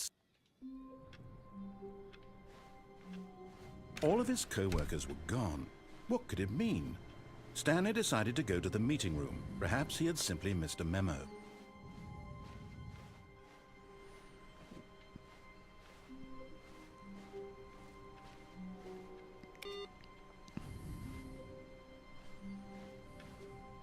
Stanley felt the bucket calling to him, begging him to pick it up. Why was he not doing it?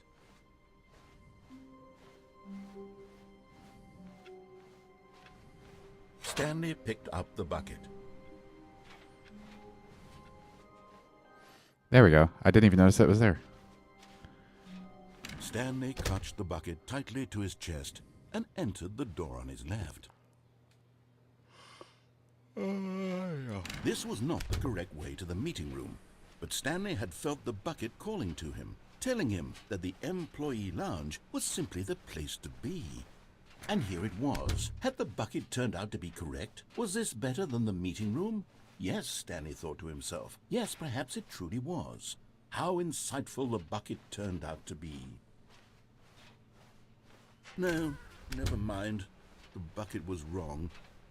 Stanley took the door on his left to go back, and so the two of them detoured through the maintenance section and walked straight ahead to the opposite door.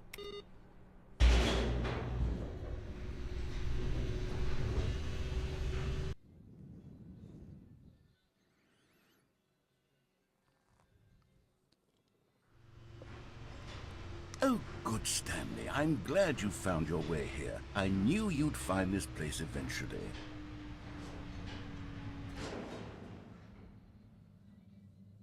You see, your friends and I are concerned for you, Stanley. We've come together here because we care about you very much. It's this bucket you're carrying around everywhere. The bucket isn't even from the original Stanley Parable. It's just sequel content. We're the ones that matter, Stanley. Classic characters from the first game, like the Adventure Line and the Broom Closet. Because that's what fans want from a sequel. They want more of their favorite jokes, not this bucket that they've never seen before. Yes, I know I'm the one who gave you the bucket, but you're spending too much time with it. Don't you want another story involving the Adventure Line? We could make the Adventure Line go somewhere new. Yes, yes, that's what the fans want. Let's do it. Whee! Look at that wacky line. Who knows where it'll go off to next? Oh, and it played some silly music as well.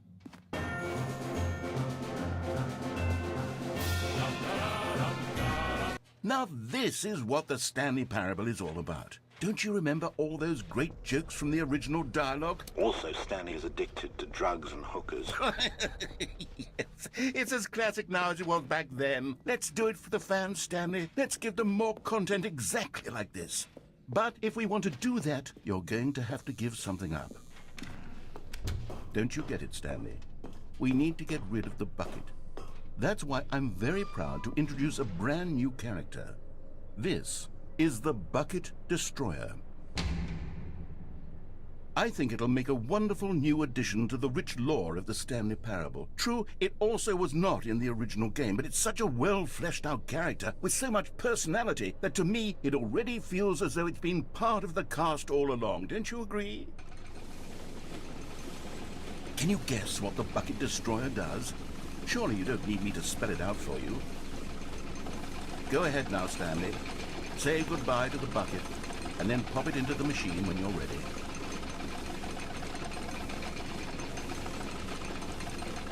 Now listen to me. It's crucial that you give it the bucket. I don't know what the Bucket Destroyer will do if it can't destroy your bucket. Destroying buckets is all it knows. That is its singular personality trait. Sure, I can hear you saying, how does a character with only one personality trait deserve to join the pantheon of beloved Stanley Parable characters? Well, you see, if you were to really explore the Bucket Destroyer, you would see that its desire to crush buckets is so densely loaded with complexity and nuance that it's really like 10 personality traits. What other object in this game can you even say that about? The broom closet? Certainly not. I wonder what sort of Bucket Destroyer merchandise the fans will be clamoring for after this. Okay, the Bucket Destroyer is getting very upset now. You'll have to hurry and feed it. We can't get back to the classic Stanley Parable characters like the Adventure Line or the Bucket Destroyer until you crush that damn bucket. Quickly now, the fans are waiting. Do it, the fans, Stanley. Give the fans what they want. Hurry and...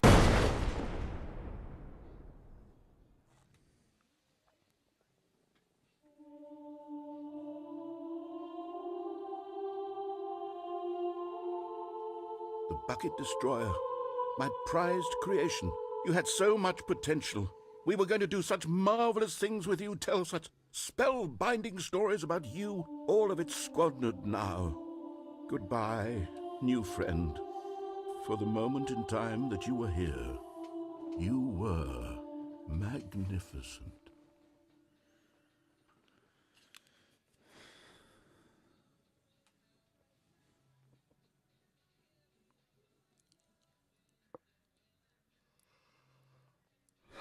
There's maybe one more ending I want to do. I don't know.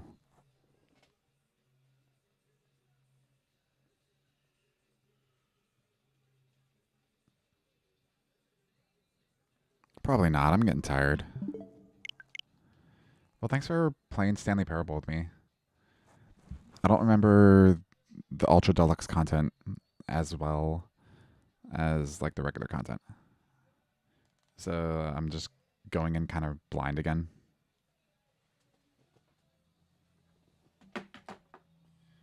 All right, so thank you for joining my stream. All right, I'm back. All of his co-workers were gone. What could it mean? Stanley decided to go to the meeting room. Perhaps he had simply missed a memo.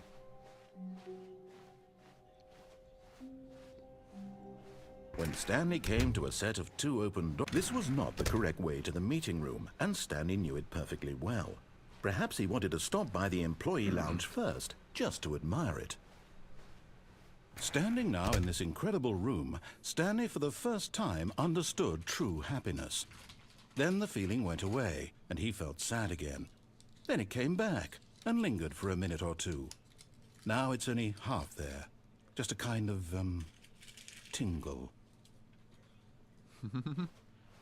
But eager to get back to business, Stanley took the first open door on his left. Stanley was so bad at following directions, it's incredible he wasn't fired years ago. Look, Stanley, I think perhaps we've gotten off on the wrong foot here. I'm not your enemy, really I'm not. I realize that investing your trust in someone else can be difficult, but the fact is that the story has been about nothing but you all this time. There's someone you've been neglecting, Stanley. Someone you've forgotten about. Please, stop trying to make every decision by yourself. Now, I'm not asking for me, I'm asking for her. This is it, Stanley. Your chance to redeem yourself, to put your work aside, to let her back into your life. She's been waiting. That's her, Now, Stanley. there's actually two options here. You need to be the one to do this, to reach out to her. If you can truly place your faith in another, then pick up the phone.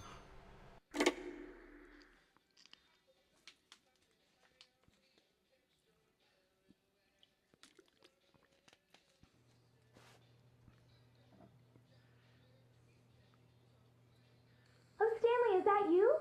Hold on, sweetie. Sorry to keep you waiting. I'm just pulling the bread out of the oven. All right. Okay, there we go. All right, now, I want you to come in and tell me all about your day. Gotcha. Oh, come on. Did you actually think you had a loving wife who'd want to commit their life to you? I'm trying to make a point here, Stanley. I'm trying to get you to see something. Come inside.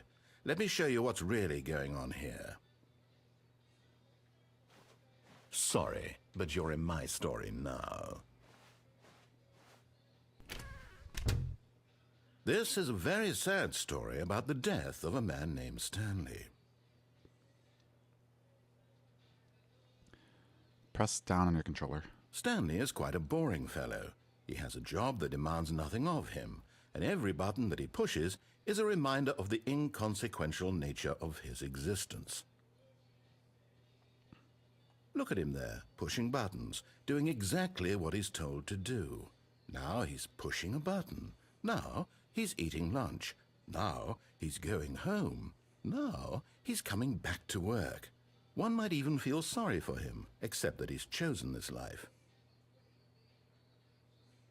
But in his mind, he can go on fantastic adventures.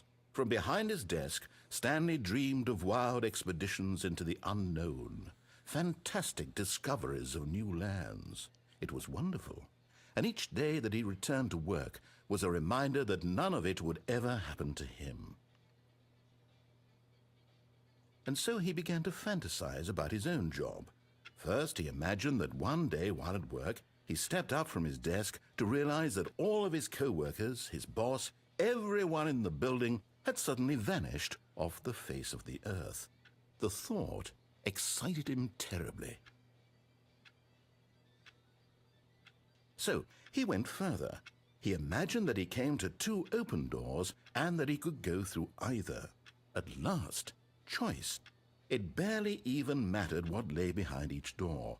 The mere thought that his decisions would mean something was almost too wonderful to behold. As he wandered through this fantasy world, he began to fill it with many possible paths and destinations. Down one path lay an enormous round room with monitors and mind controls. And down another was a yellow line that weaved in many directions. And down another was a game with a baby. And he called it the Stanley Parable. To tell your kids a story. It was such a wonderful fantasy, and so in his head he relived it again, and then again, and again, over and over, wishing beyond hope that it would never end, that he might always feel this free. Surely there's an answer down some new path, mustn't there be? Perhaps if he played just one more time. Press A to tell your wife you love her. But there is no answer. How could there possibly be? In reality, all he's doing is pushing the same buttons he always has. Nothing has changed. The longer he spends here, the more invested he gets, the more he forgets which life is the real one. Press B to go to sleep. And I'm trying to tell him this, that in this world he can never be anything but an observer, that as long as he remains here, he's slowly killing himself. But he won't listen to me. He won't stop. Here, watch this. Stanley, the next time the screen asks you to push a button, do not do it. Press B to work in the morning. Or push A. Up. You see? Can he just not hear me? How can I tell him in a way that he'll understand that every second he remains here, he's electing to kill himself? How can I get him to see what I see? How can I make him look at himself? Press X to question nothing. I suppose I can't. Not in the way I want him to. But I don't make the rules. I simply play to my intended purpose, the same as Stanley. We're not so different, I suppose.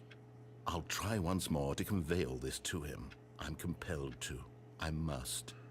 Perhaps, well, maybe this time he'll see. Maybe this time. And I tried again. And Please Stanley die. pushed a button. And I tried again. And Stanley pushed a button. And I tried. That ending is messed up.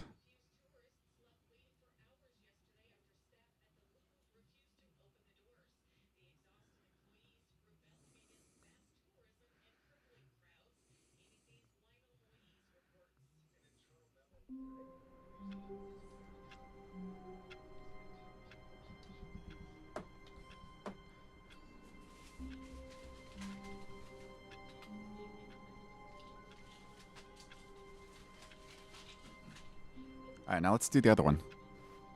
All of his co-workers were gone. What could it mean? Stanley decided to go to the meeting room. Perhaps he had simply missed a memo.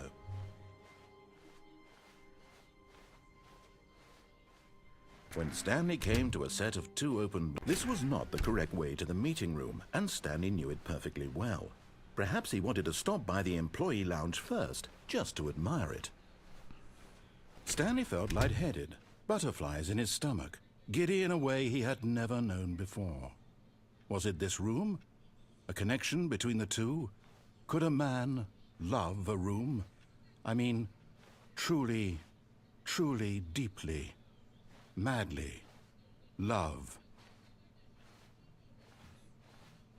But eager to get back to business, Stanley took the first open door on his left. Stanley was so bad at following directions, it's incredible he wasn't fired years ago. Look, Stanley, I think perhaps we've gotten off on the wrong foot here. I'm not your enemy, really, I'm not. I realize that investing your trust in someone else can be difficult, but the fact is that the story has been about nothing but you all this time. There's someone you've been neglecting, Stanley. Someone you've forgotten about. Please, stop trying to make every decision by yourself. Now, I'm not asking for me, I'm asking for her. This is it, Stanley. Your chance to redeem yourself, to put your work aside, to let her back into your life. She's been waiting. That's her, Stanley. You... Oh, no, you can't... Did you just unplug the phone?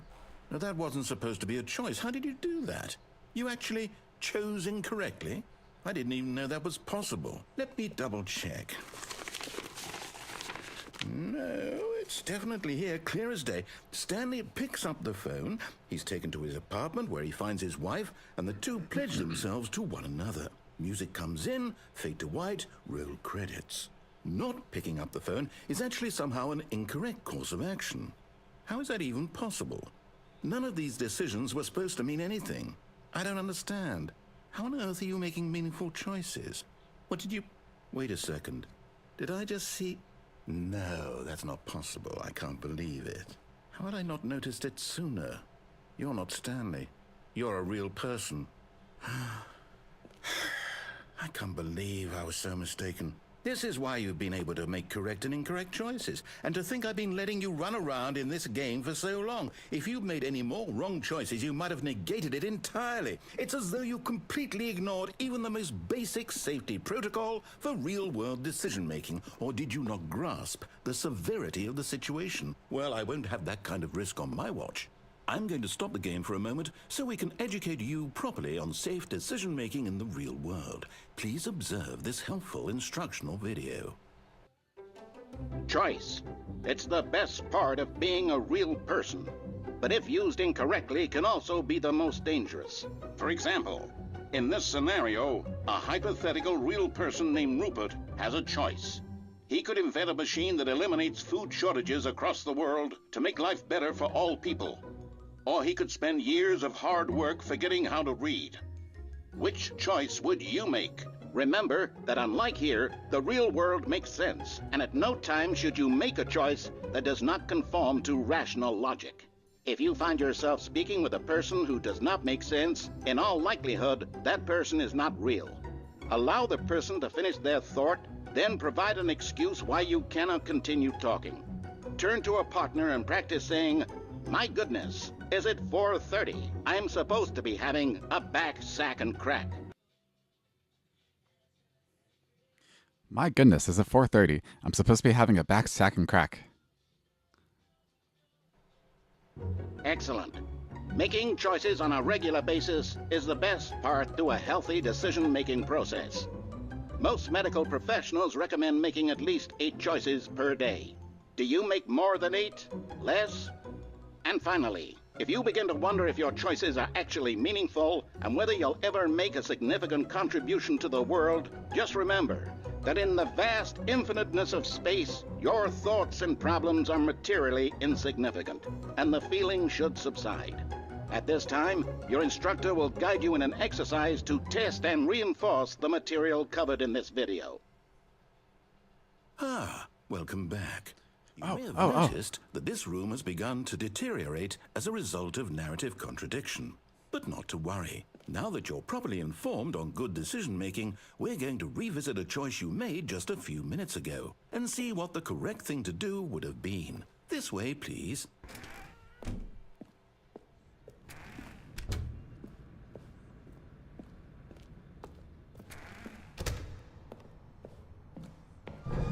Now that we know your choices are meaningful, we can't have you jumping off the platform and dying. Imagine the main character dying senselessly halfway through the story. That story would make no sense at all. We just need to get you home as soon as possible before the narrative contradiction gets any worse. Unfortunately, it seems this place is not well equipped to deal with reality.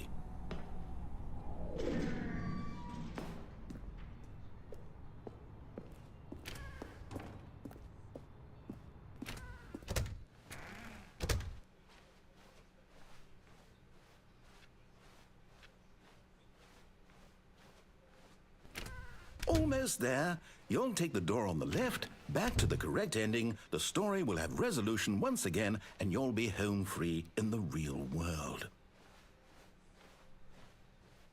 Now remember, all you need to do is behave exactly as Stanley would.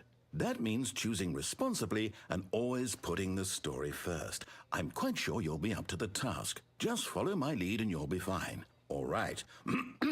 When Stanley came to a set of 2 open doors, he entered the door on his left.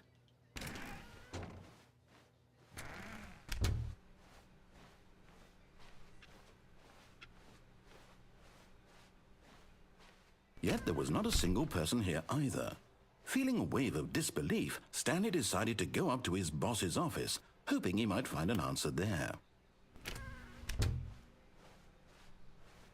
Coming to a staircase, Stanley walked upstairs to his boss's office.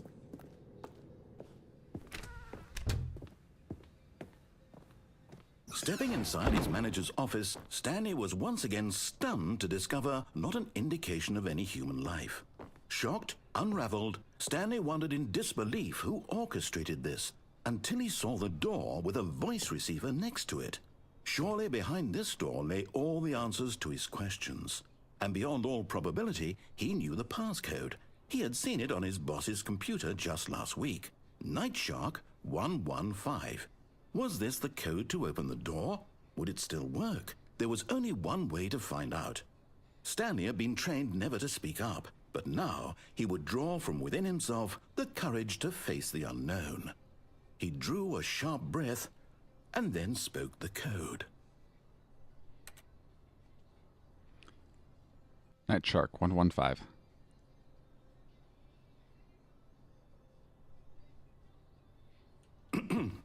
Stanley spoke the code. Night Shark 115. He spoke it into the receiver, right there on the wall. Night Shark 115. I'm sorry, is there a problem? You didn't mishear me, did you? Please speak the code into the receiver. Otherwise, we can't get on with the story. This is a crucial step.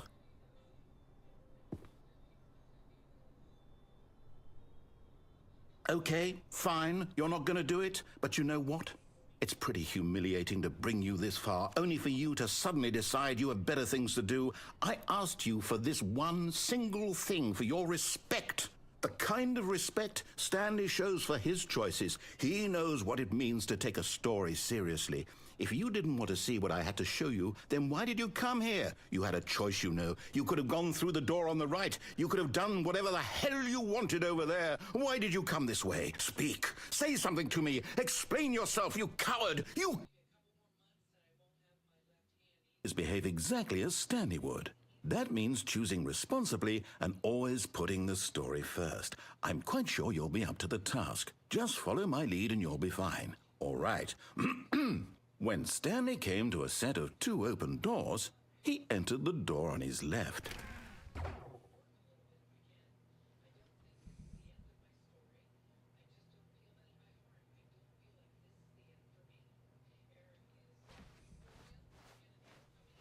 No! Why did you do that? Quickly, hurry back in the other direction. Perhaps we're not too late.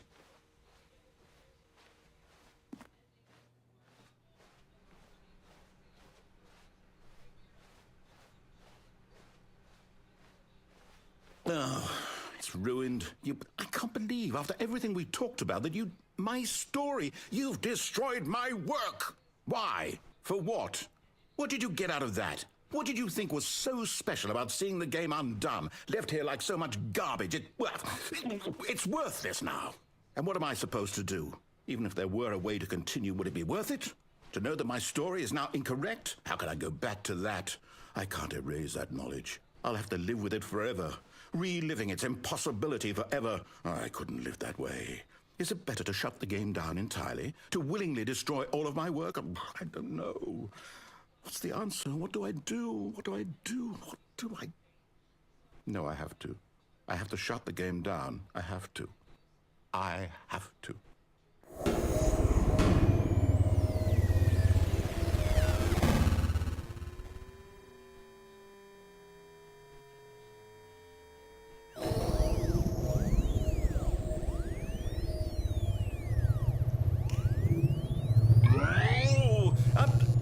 I'm here. I'm still here. Here in this pile of rubbish. With you. You, who thought you were so clever. Now look where we are. My entire game is destroyed. It was the only thing in the world that was mine, and you've run it into the ground. What, did you think that would be funny? You just had to see? Didn't I impress upon you how important it was to be like Stanley? He actually knows how to do what I tell him to. He understands that if I say to do something, there's a damn good reason for it. That thought hadn't even occurred to you, had it? That there's a world outside of you? You're a child. Oh, my story. If you'd just gone through the door on the left, you would have seen it. There was a whole underground facility. You would have destroyed it and been victorious. It would have been so perfect. I worked so hard on it. I tried so hard to make...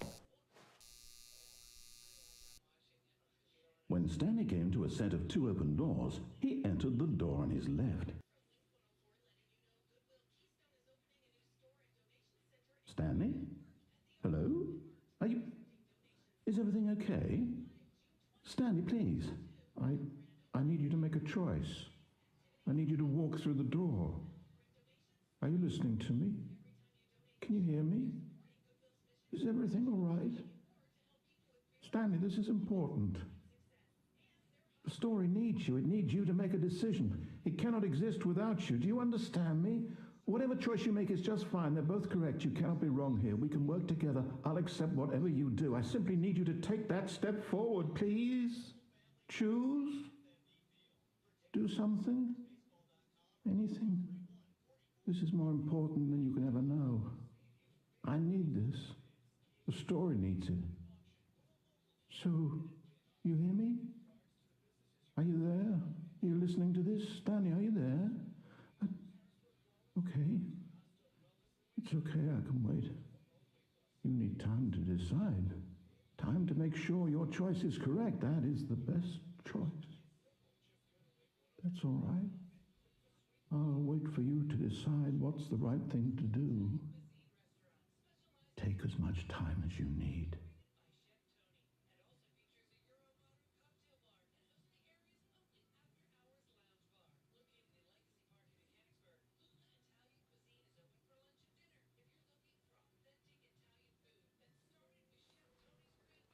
So that was like the true ending.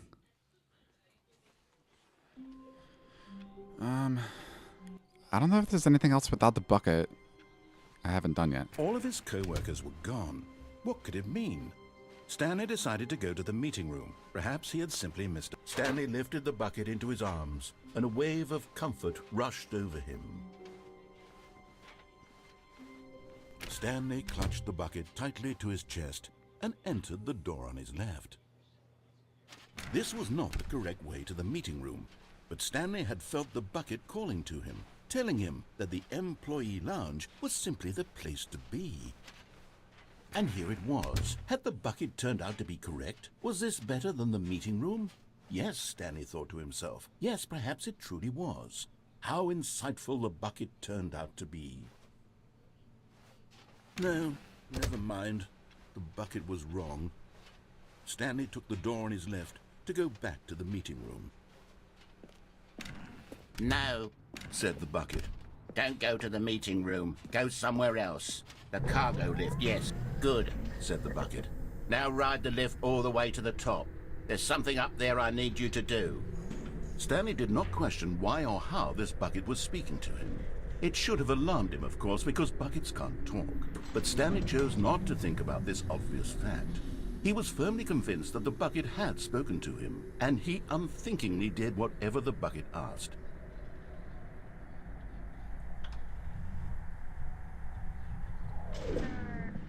In here. Said the bucket. Go into this dark room over here. Stanley once again obeyed blindly. Now pick up the phone. Said the bucket. Pick up the phone, and it will take us back home, where we can go about life together.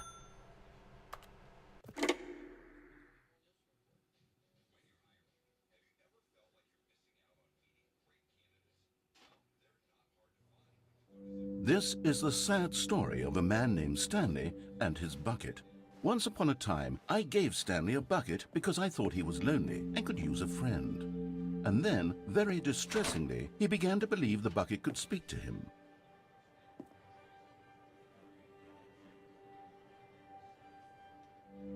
The Stanley Parable Reassurance Bucket was merely meant to provide the comforting glow of companionship. It doesn't literally talk and give you orders. Whatever Stanley is hearing the bucket say to him is just in his head. Lately, I've been concerned about him. Wouldn't you be concerned as well? To see him delusional like this, obsessing over an inanimate metal object?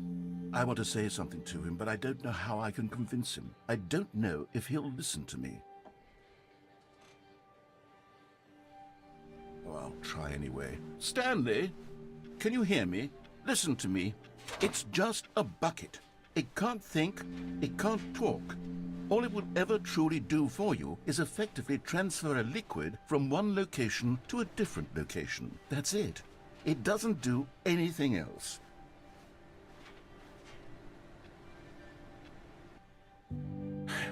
You see, he's not listening. He's still taking orders from the bucket. You know, once upon a time it was me he took orders from. Me he trusted and listened to. Now all he cares about is his awful bucket. This stupid hunk of metal.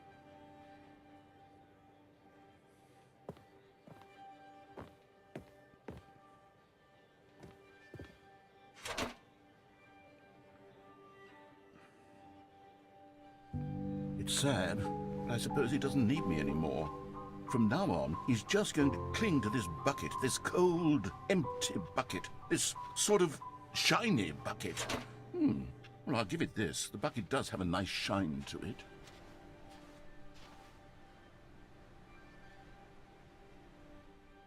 Yes, I suppose on closer inspection that it doesn't quite look like your average hardware store bucket. It's just a little more, what am I trying to say? Sturdier, more capable of transporting liquid. Like it would be better at moving an amount of water from one room to another. Oh my God, what am I saying? Better at carrying water from room to room. It's a bucket. It's literally just a bucket. Why do I feel some need to point out the ways in which it's so much more than just a regular bucket? Oh no, I'm having feelings for the bucket. No, no, no, no, no, no, no, no. What's going on? Why do I want to be with the bucket? Hear what the bucket has to say. Do anything it asks. What's wrong with me? I don't understand. Perhaps, if I had the bucket, this would be less confusing. Yes, the bucket could tell me what to do in this troublesome situation. Stanley, give me the bucket. Give it to me. Give me the bucket, Stanley. I need it. Give it to me now. Give it or I'll...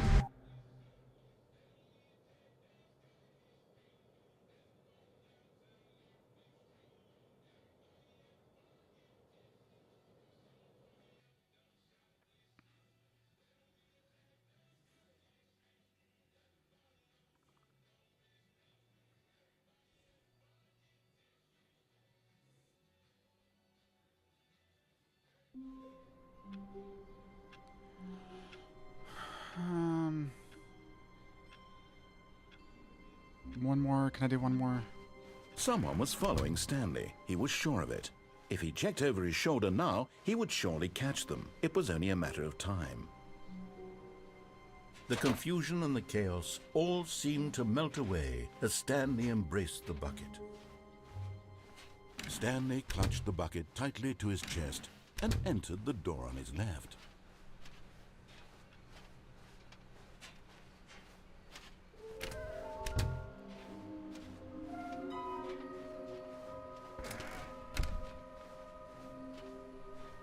Coming to a staircase, Stanley and the bucket walked upstairs to the boss's office.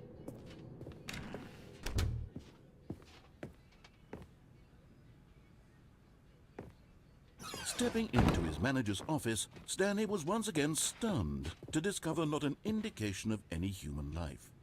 Crushed by the weight of this revelation, Stanley may have broken down into an emotional dumpster fire if not for the soothing presence of the bucket.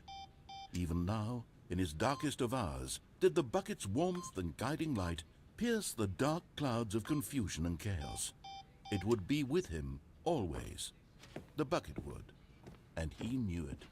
The two of them were inseparable. At this point, Stanley was so absorbed in the tender spiritual connection he shared with the bucket that he didn't notice the keypad behind the boss's desk. Nor in his bliss of simply being near the bucket did he have any notion that the PIN number for the keypad was 2845.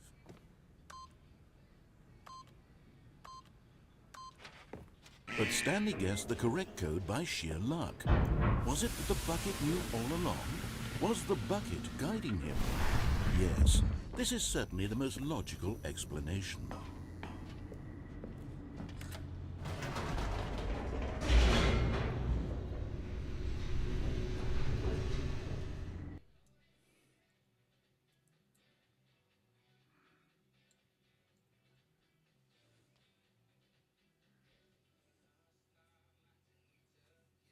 The elevator raced downward, plummeting towards an unknown fate. It would be all Stanley could do to keep himself together, if not for the bucket. Soothing him, comforting him, reassuring that in this darkest moment of uncertainty, he would be all right. The bucket is here for you, Stanley. Everything will be fine. Stanley and the bucket walked straight ahead through the large door that read, Mind Control Facility.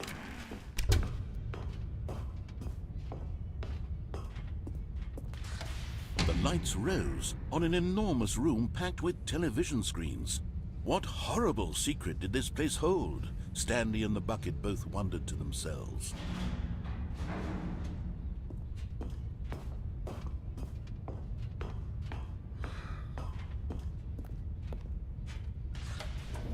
monitors jumped to life, and Stanley nearly dropped the bucket in shock. Everyone in the office was being videotaped, monitored like guinea pigs. The bucket had never seen anything like this, and it very nearly burst into tears as Stanley cradled it gently, reassuring it that everything would be fine. Was the bucket under the mind control facility's influence as well? Had the bucket been told to do things it didn't wish to do? What kinds of things does a bucket want to do or not want to do in the first place? These questions raced furiously in Stanley's feeble mind. No! He screamed into the bucket. He couldn't accept it.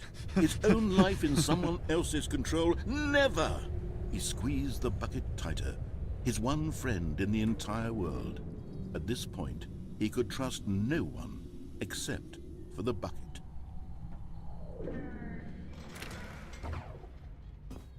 But here was the proof. The heart of the operation. Controls labeled with emotions, happy or sad or content. Walking, eating, working, all of it monitored and commanded from this very place. And as the cold reality of his past began to sink in, Stanley decided that this machinery would never again exert its terrible power over another human life. For he and the bucket would dismantle the controls for good.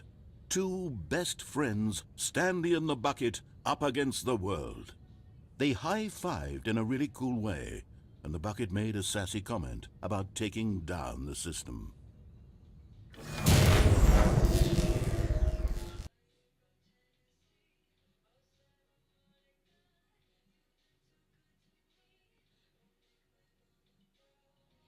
Stanley and the bucket waited in blackness. Was it over? Yes, they had done it. Stanley and the bucket had defeated their greatest and darkest enemy, freed themselves from the tyrannical grip of the evil mind control machine. Freedom was now mere moments away. Excitedly, the two of them began to discuss the kind of life they wanted to live once they stepped through this massive door. The bucket wanted to learn to roller skate. Stanley wanted to sneeze in every country on Earth. Both of them wanted to begin watching a movie, any movie, but then stop it halfway through and begin watching it in reverse from the end. True, it was a simple life they envisioned, but it was one they'd lived together, with one another to lean on, to trust, to support, and to... What? Wait. What was happening? Why had the door stopped? Was Stanley and the bucket not about to be freed? An unbearable silence filled the room, lingering in uncertainty, until finally the truth hit Stanley square in the face. This building did not want the bucket to leave. Even the facility itself recognized the incredible calming presence of the bucket, needed the soothing warmth of the bucket, would go to any lengths not to part with the bucket. No. Stanley can't leave this place, not while he has such a precious bucket in his arms, not while this building has anything to say about it. Stanley realized he would never again leave this very room, but at least he has the bucket. To be trapped eternally in darkness isn't really so bad, Stanley thought to himself. As long as I have my bucket with me, right? I'll be okay, won't I? Stanley gulped. Very soon now, he was about to find out.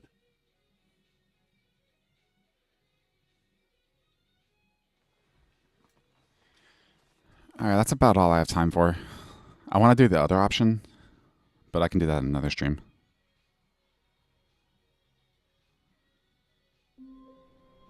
Thanks for watching. I'm going to quit for now.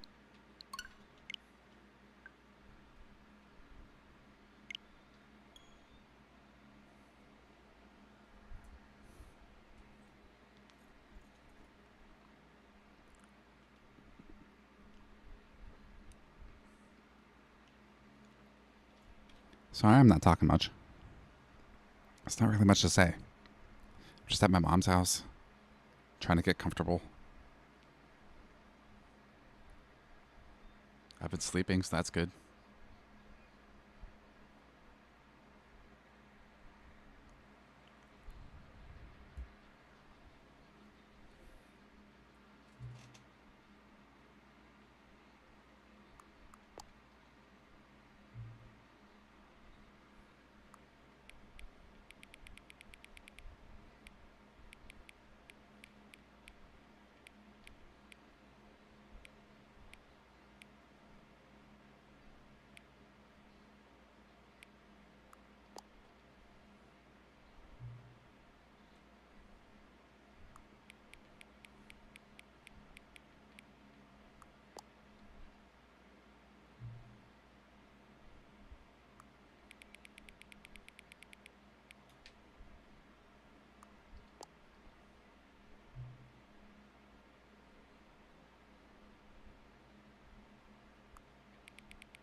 There's a couple of the bucket endings I haven't done yet.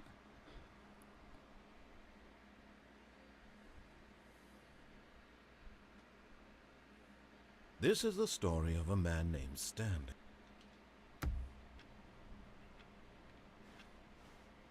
All of his co-workers were gone. What could it mean? Stanley decided to go to the meeting room. Perhaps he had simply... Warmth spread through Stanley's arms. With the bucket in his arms again, Stanley clung the bucket to his cheek. Could his co-workers really all be gone? Yes, whispered the bucket into Stanley's ear. We've done it. We've escaped from that dull office and that pesky narrator. At last, out here in the white void, we are alone. Now, and for the first time, I can reveal to you my true self. The bucket began to tell Stanley of its life and its history, of the countless wars it witnessed, desecrating the land and lives of untold numbers of innocent humans, and the bucket's own complicity therein, of sadness and regret, and the many years it spent dwelling on the actions it might have taken to curb the madness and the decay, if only it had been stronger, of hope and redemption, and its crusade to uplift the stock of life for the common man, to manifest justice where none existed, and the bittersweet reality of time, to see one's dreams and wishes met halfway, meted out in parcels like charity, and abandoned as soon as the warm glow of inspiration begins to dim. The opportunities to do so much more. There was so much it could have done, perhaps, the bucket wondered to itself. Perhaps, if it had seen its own darkness with a clearer perception. This was way too much for Stanley. What are you talking about? He screamed. You're a bucket! To this, the bucket furrowed its brow. No, Said the bucket. not since the evil wizard Gambhorata first ensnared me in his machinations as payback for the sacred amulet I stole from his treasured vaults. I was young back then and could not conceive the ramifications of... No! Stanley screamed even louder this time. This is stupid! You are a bucket! This is so stupid! Why are we even doing this? As Stanley screamed and screamed and screamed, the bucket revealed its true form, transforming into a mighty beast of untold power, its fangs glistening like...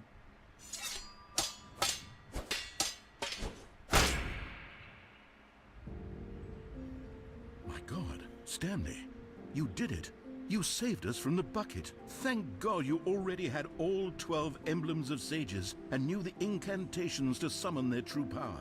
Otherwise, we would have easily been overwhelmed by the bucket's power. I'm speechless.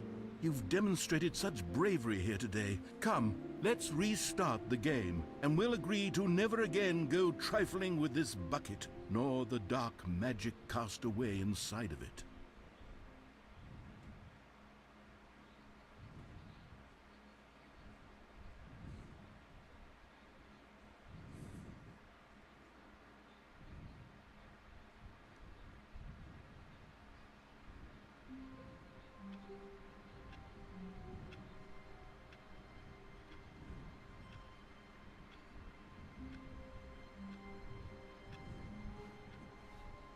All of his co-workers were gone.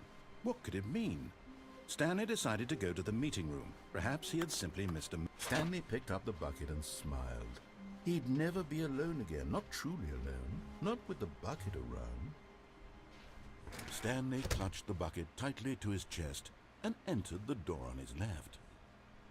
This was not the correct way to the meeting room, but Stanley had felt the bucket calling to him, telling him that the employee lounge was simply the place to be.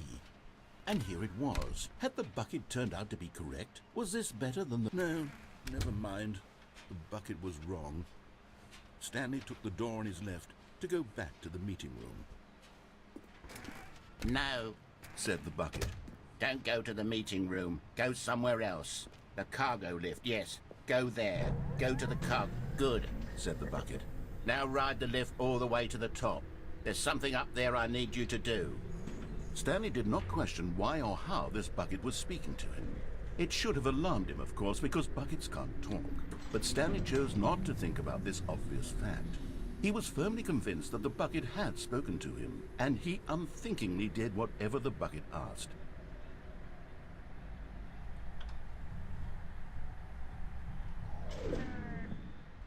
In here, said the bucket. Go into this dark room over here. Stanley once again obeyed blindly.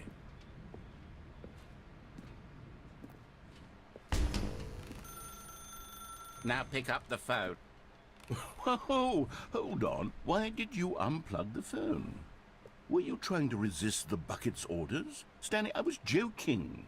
Obviously, the bucket isn't talking to you and telling you to do things. Buckets can't talk. It was a joke. Don't you get the joke? It's funny, Stanley. A talking bucket.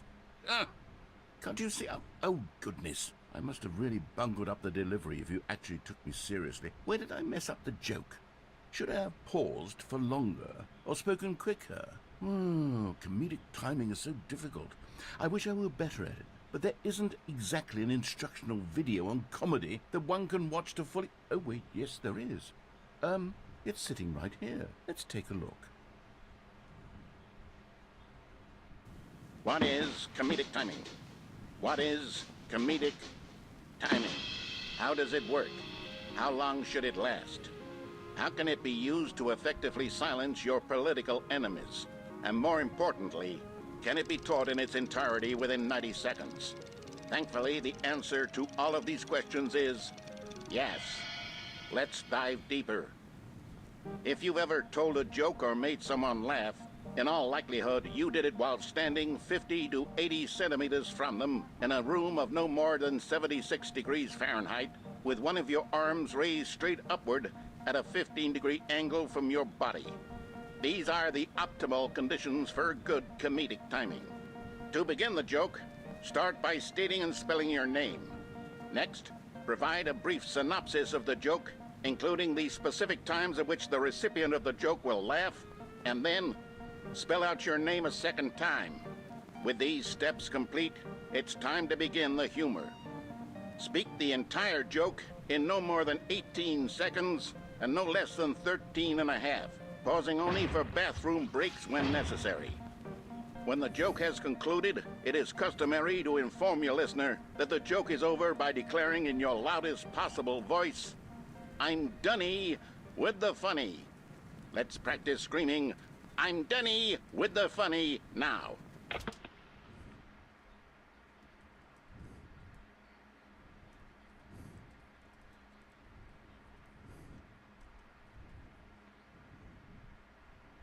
Good. This saying is a perfect example of expectations management, which is the cornerstone of good comedy. Finally, it's time to hand out surveys. Collecting hard data from your audience on how rapt they were throughout the joke is the only way to grow or learn as a comedian. An effective survey should be no less than 10 pages long and should include the same question reprinted several times, just to ensure the survey taker is actually paying attention and not simply filling in answers at random. And that's all there is. With these strategies at your disposal, you'll have audiences doubled over in laughter and even tripled over in laughter in no time at all. Just remember to let them stop laughing at some point, you gut-busting little scamp. After all, we're each of us needed on the front lines of the war to fight the 12-legged invader who threaten our very existence and to very likely die in a hailstorm of bullets and mandibles. All of us must be prepared to give our lives to this noble cause, just as our children must do after us, and their children after them. Godspeed, and may Earth reign supreme. Hey, goodness, this video is a little outdated, isn't it? Well, no matter. I think the fundamentals of proper comedic timing are still as relevant today as they were back then. So with that in mind, I believe the only way forward is for us to return to the two doors and walk through all of this again, so I can try telling my story with more appropriate comedic delivery. Come along, let's head back.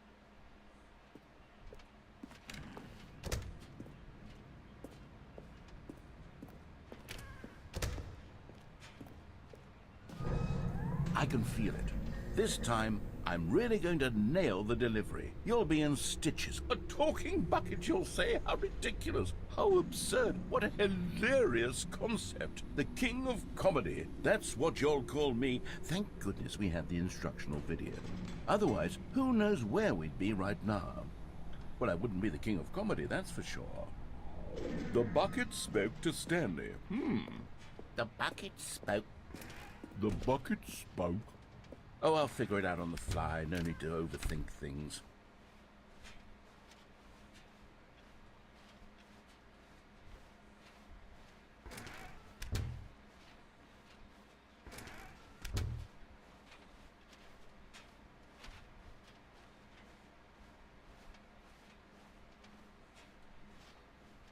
Here we go.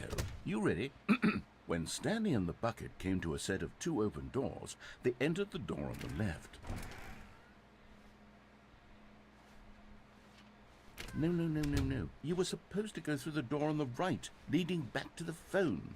Did you not even look at the instructional video? I think this is all covered very clearly. There's no way I can make the comedic timing work now. It's done. The joke is completely done and over. It's all your fault, Stanley.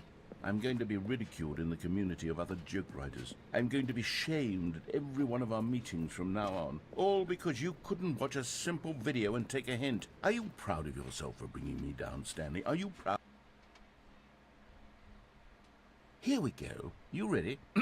When Stanley and the bucket came to a set of 2 open doors, they entered the door on the left.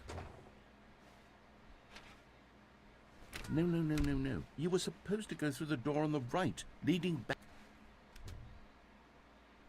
Here we go. You ready? When Stanley and the bucket came to a set of 2 open doors, they entered the door on the left.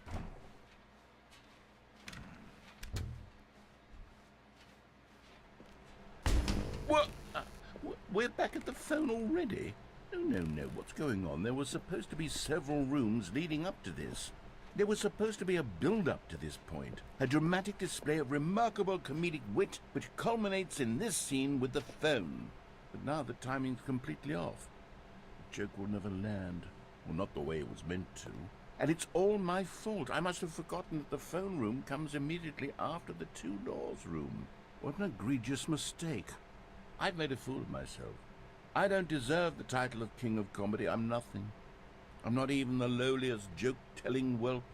I think I need to go back and rewatch that instructional video again. Yes, surely that will help me improve my... Stanley, you love the bucket so much it's like you... it's as though all of your other most prized possessions pale in comparison. Yes. Well, let me try that again, Stanley. I heard that you are pale with shame over how unabashedly in love with a bucket you are. No? Still not? Is it the delivery? Pale with shame. Pale with shame? Pale... What's another word to describe a bucket? Stanley, this bucket is so metal. I think I saw it playing guitar. No. We're getting away from making fun of Stanley's obsession with the bucket, which was the whole point of this. I'm no good at these jokes. I need more instructional videos. That's exactly what it is. That's what will make me the king of comedy again. More instructional videos. Let's see.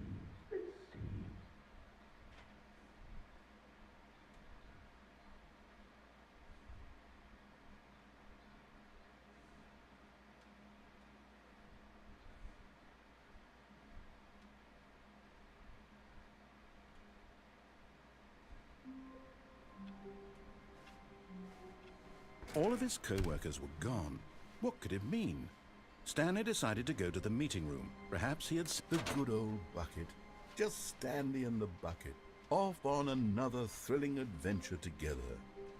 Stanley clutched the bucket tightly to his... This was not the correct way to the meeting room. But Stanley had felt the bucket calling to him, telling him that the employee lounge was simply the place to be.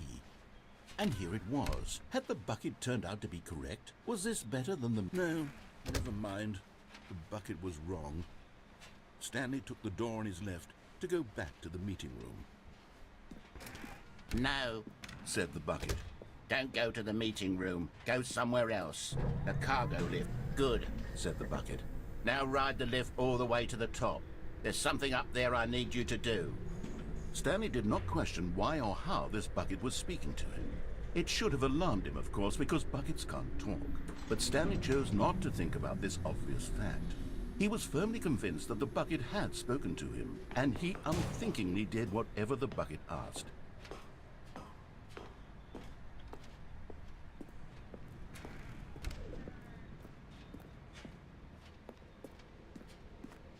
No, stop. Look there on the wall. You see, there's a sign right there. It says, "No buckets past this point." Stanley, how could you think it was okay to bring the bucket here? Unless, what if the problem is that you actually don't know what is a bucket and what isn't a bucket? I suppose that would explain a lot about your behavior up to this point. Which, if that's true, well, my goodness, I think we have to do something about it. This misunderstanding could have dire consequences on the entire rest of the game if not addressed quickly and properly. So much of the impact of the story is dependent on your understanding of what is and isn't a bucket. Please, step in here for a moment.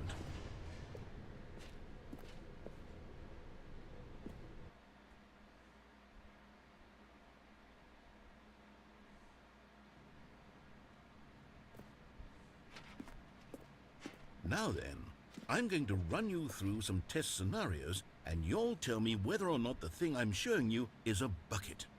Simple enough, right? This should tell us everything we'll ever need to know about what is or is not a bucket. Okay, let's begin. Item 1. Is this a bucket? Incorrect. It is a hologram of a bucket, not an actual bucket.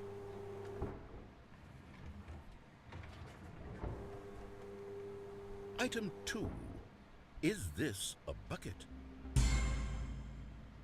Correct. It is a 3D printed recreation of a bucket, not an actual bucket.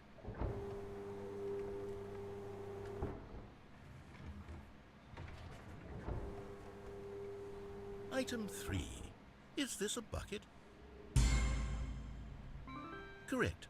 This is a bucket.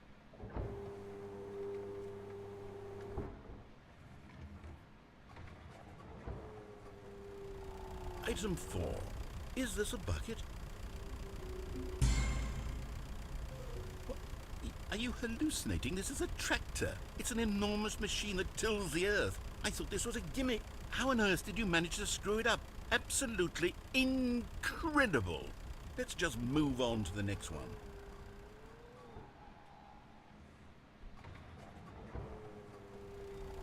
Is this a bucket? Incorrect. This is a bucket.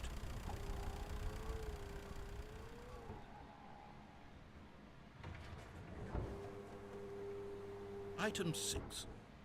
Is this a bucket? Trick question. Both. Gotcha.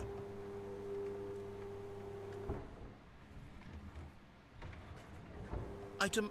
Wait, hold on. I can't find the next one. Let me see. It should be around here somewhere.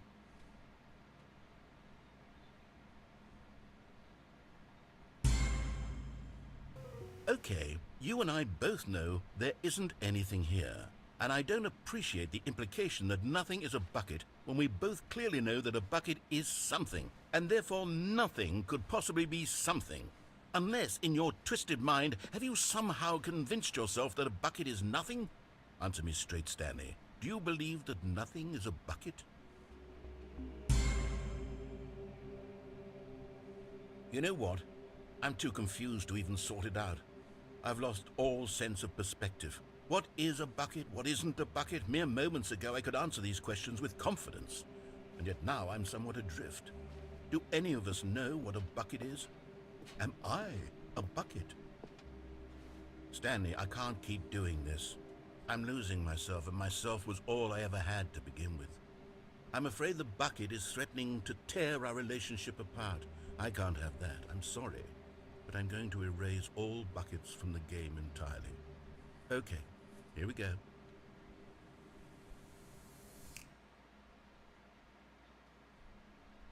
What happened? Is everything gone? Why did everything disappear? Wait, was everything a bucket? Every single thing in the game was a bucket. Oh my God, I had no idea. How could... except me. I'm not a bucket after all. And you, Stanley, you're still here. You're not a bucket either. Oh, this is wonderful news. We're not buckets. Yes, I actually feel much more at ease right now. It's delightful to get some clarity on that issue, but it doesn't change the fact that we haven't got a game. So, tell you what, I'll reset everything and we'll put back all of the buckets, okay? And we'll know that it's all a bucket. But if you run into anyone else, maybe don't mention that. Who knows what that information might do to a person? All right, here we go.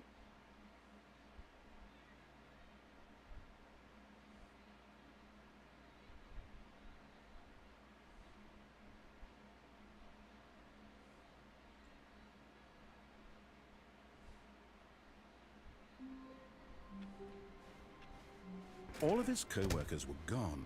What could it mean? Stanley decided to go to the meeting room. Where are we going today? The bucket asked. Stanley just smiled. Anywhere they went together would be perfectly fine with him. Stanley clutched the bucket tightly to his chest. This was not the correct way to the meeting room, but Stanley had felt the bucket calling to him, telling him that the employee lounge was simply the place to be. And here it was. Had the bucket turned out to be correct? No, never mind. The bucket was wrong. Stanley took the door on his left to go back to the meeting room. No, Said the bucket. don't go to the meeting room. Go somewhere else. The cargo lift, yes. Go there. Go to the cargo lift.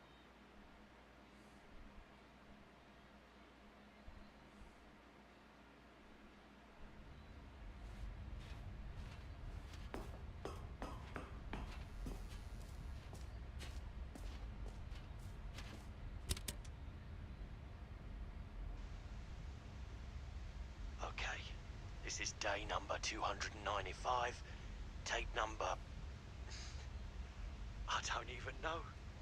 I've lost track. Nothing feels real anymore. The longer I study this bucket, the less sense anything makes. The sheer euphoria I feel every time I pick it up. No matter how many times I've done it, it's always the same feeling. And the emptiness in my chest when I set it down. It doesn't make sense. There's no explanation for it. I still haven't figured out why I see the world so differently when this bucket is in my arms. Why everything feels so... What do I do with this treasure? I can monetize it. Yes. It's unthinkable the amounts of money people will pay for even just an hour with the bucket. This is my golden ticket. But I have to be careful, because as soon as this gets out, there's going to be a target on my back. Even now, I don't know who might be trying to get me. What's that? Who's there?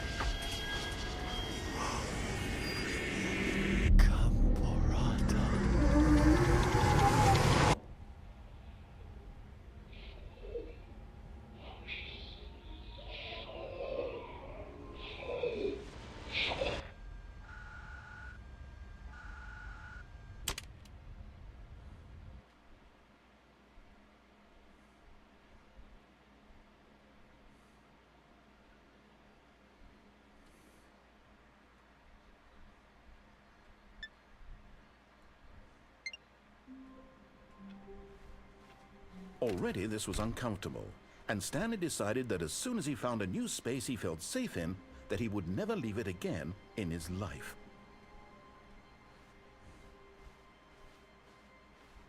A good bucket, a strong bucket, a humble bucket, a committed bucket, a bucket of culture and distinction.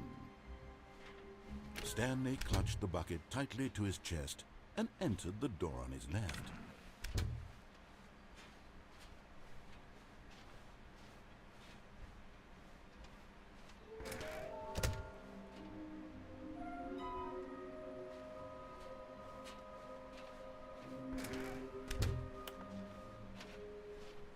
Coming to a staircase, Stanley and the bucket walked upstairs to the boss's office. Okay, I'm going back to the name of these little Stanley figurines, and now I'm torn between Stanlerines and Figlies. What do you think, Stanley? What name better encapsulates the intrinsic sense of happiness that you get from seeing a small number in the corner of your screen go up by 1? Let me sit on it. I'm sure it will come to me.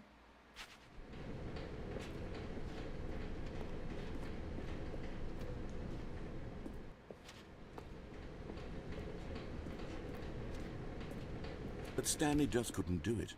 He considered the possibility of facing his boss, admitting he had left his post during work hours. He might be fired for that. And in such a competitive economy, why had he taken that risk? All because he believed everyone had vanished?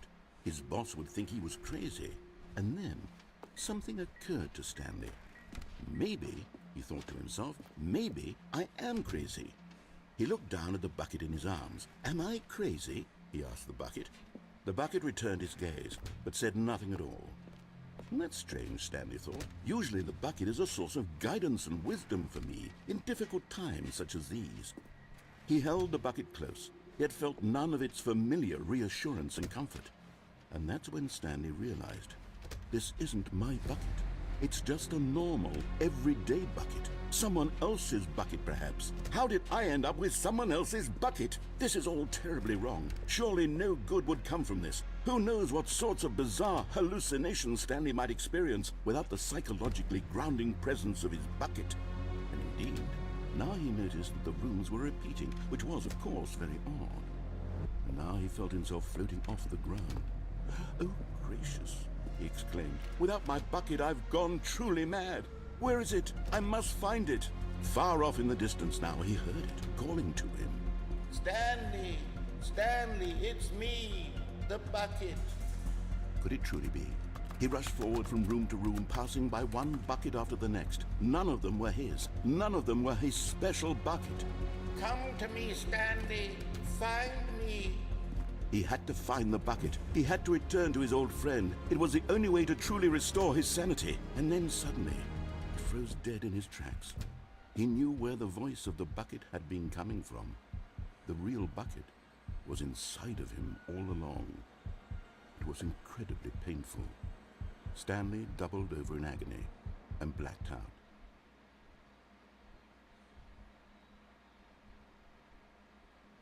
This is the story of a woman named Mariella. Mariella woke up on a day like any other. She arose, got dressed, picked up her bucket of comfort and security, and walked to her place of work. But on this particular day, her walk was interrupted by the body of a man who had stumbled through town, talking and screaming to himself, and then collapsed dead on the sidewalk. Right away, she knew what the problem was. This man had no bucket. Of course he'd gone mad, ranting and raving about a narrator describing all of his actions and how everything is predetermined and free will is an illusion and it's all just a video game. It could all have been prevented if only he'd taken his bucket with him. Perhaps he didn't even realize he'd forgotten his bucket at home in the first place. How cruel the world can be, Mariella thought, and she hugged her own bucket even tighter. But of course, she had no time for this. There were a myriad of confusing problems she would soon have to confront at work, for which her bucket would provide absolute guidance and total clarity on everything. Heck yes, she thought to herself, my life kicks ass. And she backflipped all the way to work.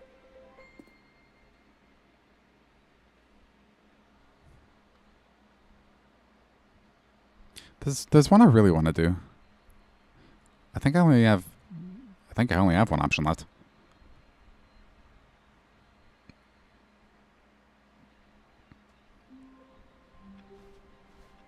All of his co-workers were gone. What could it mean? Stanley decided to go to the meeting room. The embrace of an old friend. A weathered companionship that stands the test of time. Stanley clutched the bucket tightly to his chest and entered the door on his left. There's one in the boss's office, and nearby a fireplace. Nearby a fireplace.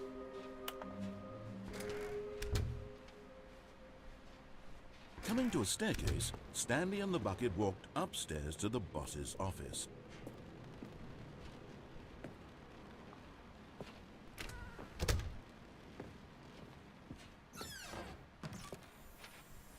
You're getting close now, Stanley. You've nearly gotten all of the Figler and Marines. Very soon, you'll collect the last one, and then the first number will equal the second number, and that will be it.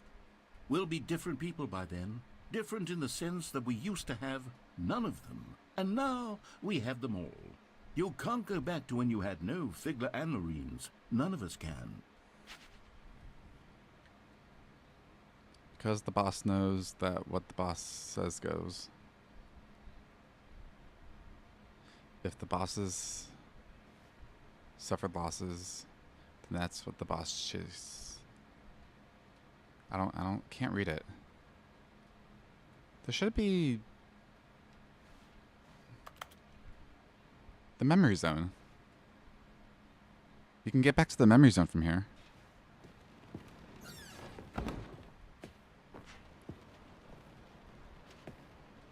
Nearby a fireplace. That's the only thing I can think of. Manager's office, Stanley was once again I gotta learn how to do that. to discover not an indication of any human life. 2845. Crushed by the weight of this revelation, Stanley may have broken down into an emotional dumpster fire, if not for the soothing presence of the bucket. Even now, but Stanley guessed the correct code by sheer luck. Was it that the bucket knew all along? Was the bucket guiding him? Yes, this is certainly the most logical explanation.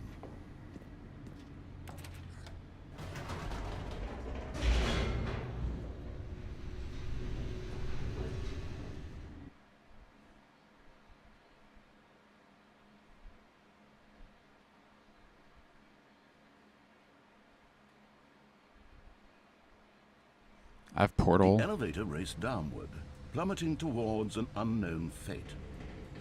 It would be all Stanley could do to keep himself together, if not for the bucket. Soothing him, comforting him, reassuring that in this darkest moment of uncertainty, he would be all right. The bucket is here for you, Stanley. Everything will be fine. Stanley and the bucket walked straight ahead through the large door that read, Mind Control Facility. I guess I haven't done that one yet.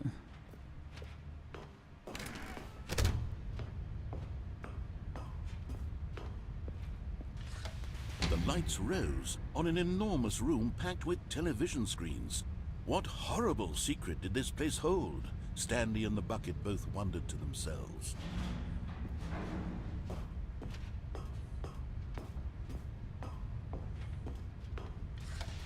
The monitors jumped to life, and Stanley nearly dropped the bucket in shock. Everyone in the office was being videotaped, monitored like guinea pigs. The bucket had never seen anything like this, and it very nearly burst into tears as Stanley cradled it gently, reassuring it that everything would be fine. Was the bucket under the mind control facility's influence as well? Had the bucket been told to do things it didn't wish to do? What kinds of things does a bucket want to do or not want to do in the first place? These questions raced furiously in Stanley's feeble mind. No! He screamed into the bucket. He couldn't accept it. His own life in someone else's control, never! He squeezed the bucket tighter. His one friend in the entire world. At this point, he could trust no one except for the bucket.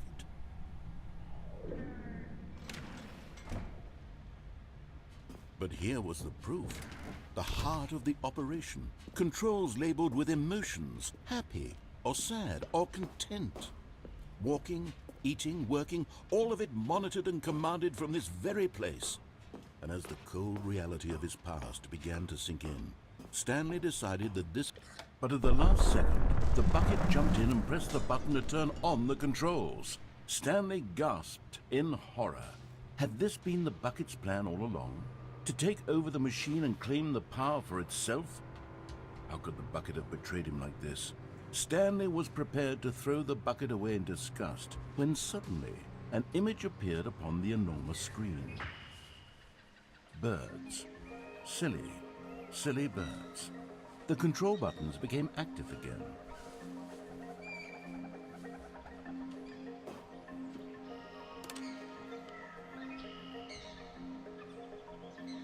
Stanley flipped through one video of silly birds after another, and then it dawned on him. This wasn't a mind control facility at all. It was a facility for monitoring and surveilling silly birds all over the world. The mind controls were only a facade to disguise its true intentions. Had the bucket known this all along? Stanley marveled at the metal genius in his hands, the one who had pointed him towards this incredible discovery.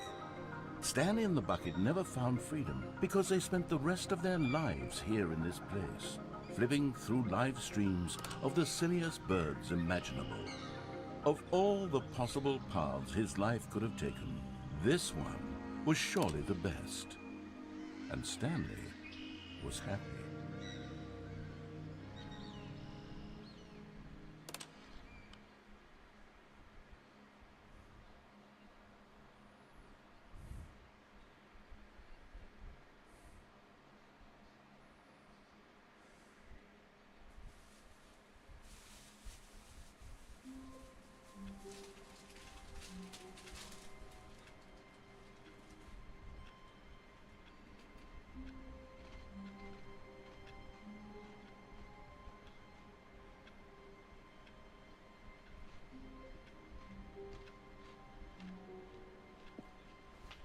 Stanley knew the office layout like the back of his hand. It was only a matter of time before he found the others, wherever they were. Just a matter. The bucket made Stanley want to be a better man and a better co-worker. In time, perhaps, he would become both of those things. Stanley clutched the bucket tightly to his chest and entered the door on his left.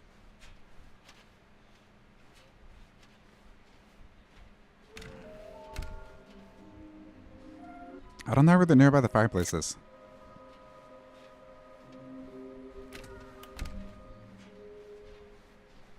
Coming to a staircase, Stanley and the bucket walked upstairs to the boss's office.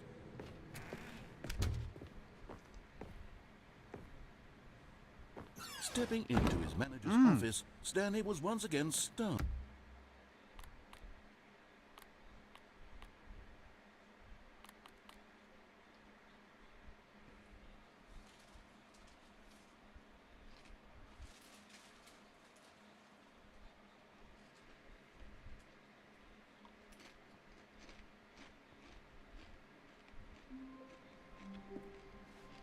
All of his co-workers were gone. What could it mean? Stanley decided to go to the meeting room. Not everyone is so lucky to have a bucket, but Stanley is a very lucky fellow. Very lucky indeed. Stanley clutched the bucket tightly to his chest and entered the door on his left.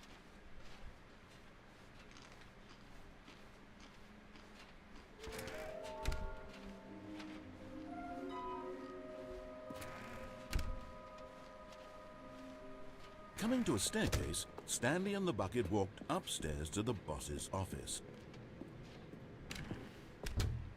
I guess that's the right way to go.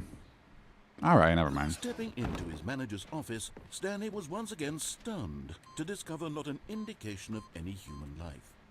Crushed by the weight of this revelation, Stanley may have broken down into an emotional dumpster, but Stanley guessed the correct code by sheer luck. Was it that the bucket knew all along? Was the bucket guiding him? Yes, this is certainly the most logical explanation.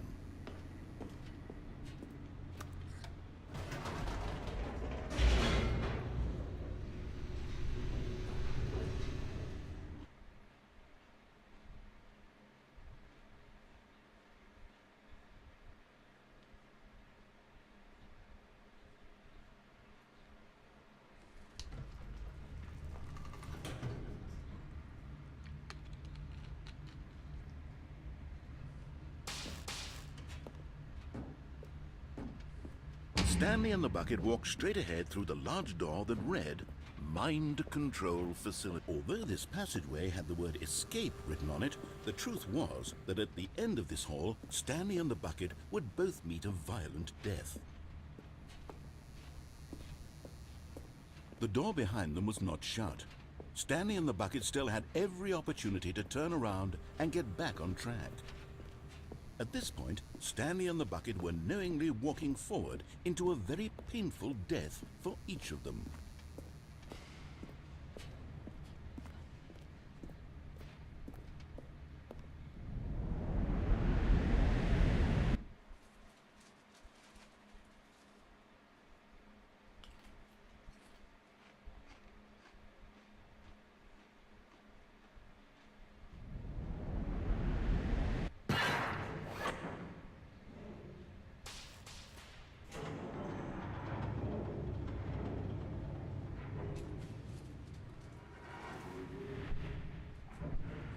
As the machine whirred into motion and Stanley and the bucket inched closer to their demise, Stanley reflected on how meaningless the bucket's warmth and comfort had turned out to be.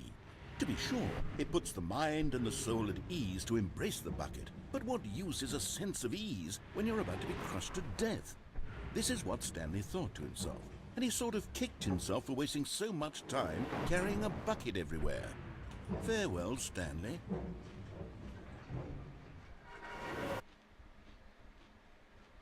"Farewell, Stanley," cried the narrator, as Stanley and the bucket were led helplessly into the enormous metal jaws. In a single visceral instant, the bucket's life came to an end as it was crushed violently to death.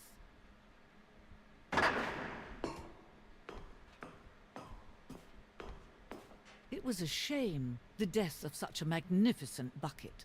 It's true that all buckets are radiant in their own way, but this one stood above the rest. It was a glorious bucket to behold.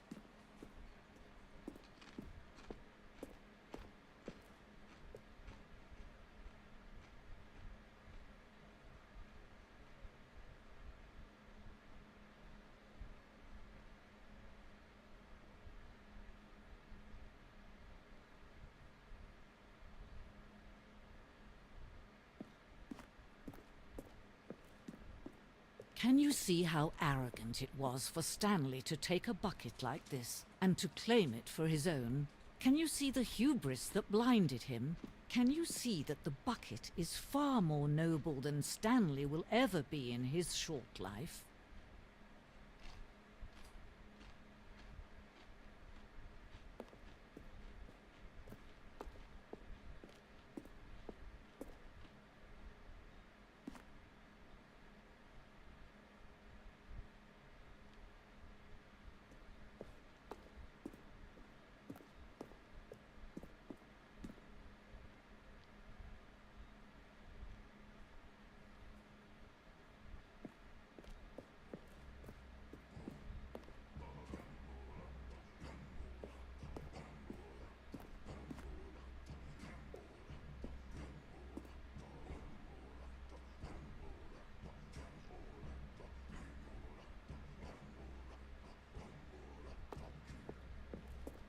No man can own a bucket, and certainly not a bucket as dazzling to behold as this one.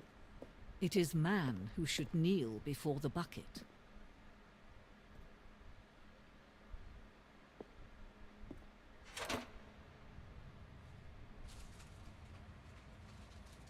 But there is something we can do. Something we can do together, you and I, that will right this terrible wrong. Let Stanley die. Let him be crushed by the machine. Don't reset the game. Don't give him another opportunity to run off with another beautiful bucket. We can save the world's buckets from their treatment as tools and implements if only we let Stanley die together. The bucket shall take its place as ruler, as leader, as commander of a new world, a new vision for...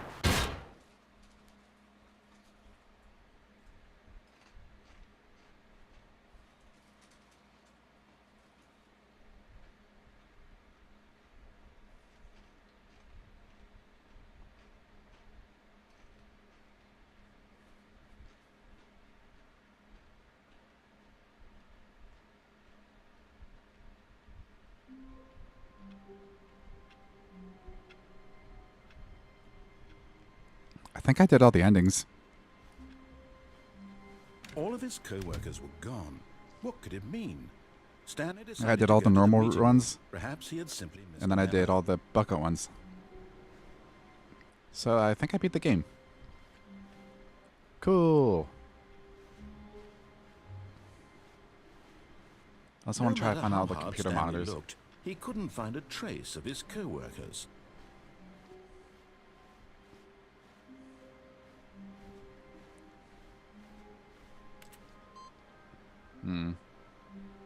I don't want to do that again. Alright, let's call it a game.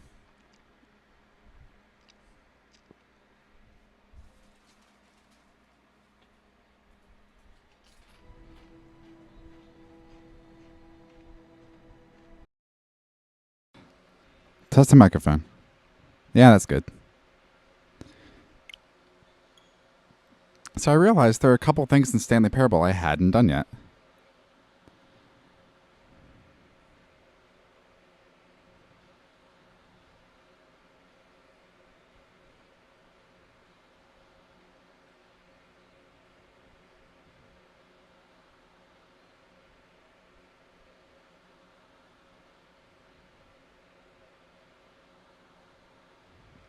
There's one in the normal route, and then the rest are like bucket routes. Actually, okay, there's two in the normal route. What time is it?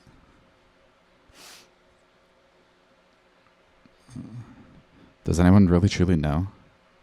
Of course they don't. Nobody knows anything. You and I don't even know each other. We're like strangers. Sure, I've adjusted all the game settings to your exact specifications, but who hasn't? It's just what I do, like a day job. And now the job is over. There's no more information for me to gather. I've collected all the data on you that I need. And still, I don't really know you. And you don't know me. And neither of us know what time it is. I guess some settings are just unsettable. But if I'm being totally honest, the clock doesn't do anything in the game anyway. You won't have me here when the game starts next time, but that's okay. Video games were meant to be played alone. I don't think so. You like being alone, don't you?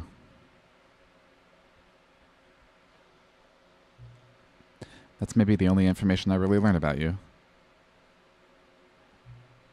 Well, it's time for me to leave. There's still one more setting that we need to adjust, but it may take a little time before I'm ready for that. It's not really in my job description, but that's okay. Perhaps you'll see me again, if you can find me. Talk soon.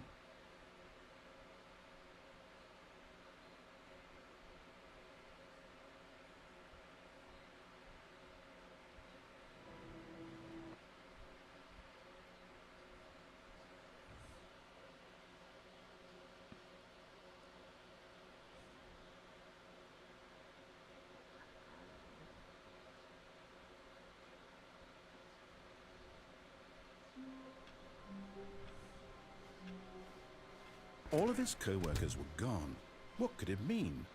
Stanley decided to go to the meeting room. Perhaps he had simply missed a memo. Is that loud enough? I'm going to turn the volume up a little bit.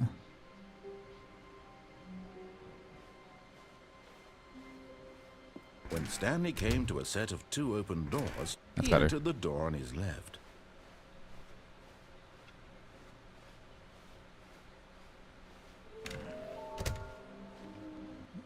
Near a fireplace. I'm still confused about that one.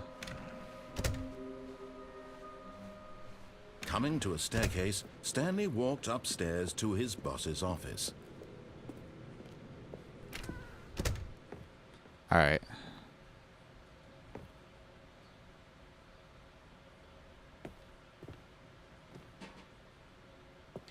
Stepping in. Yes. Okay.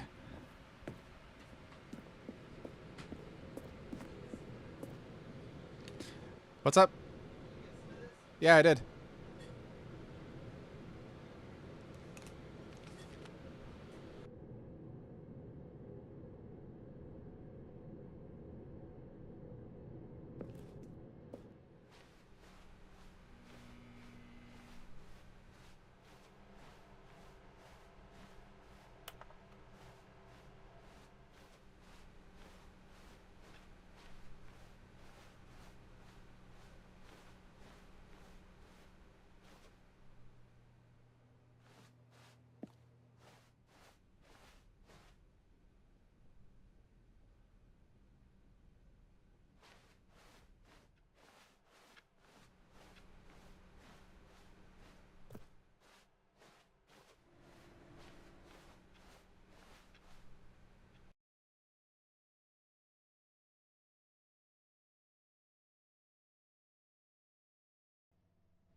All of his co-workers were gone.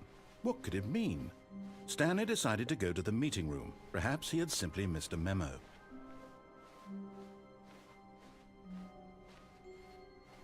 When Stanley came to a set of 2 open doors, he entered the door on his left.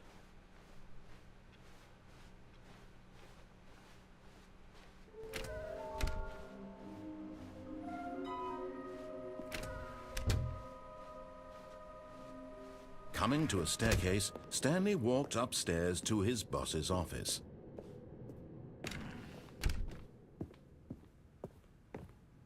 Stepping into his manager's office, Stanley was once again stunned to discover not an indication of any human life.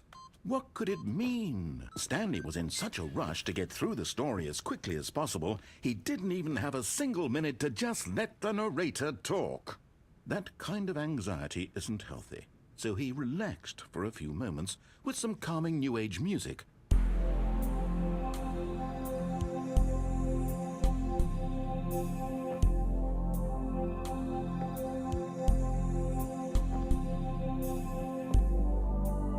Feeling soothed and rejuvenated, Stanley calmly walked forward into the opened passageway.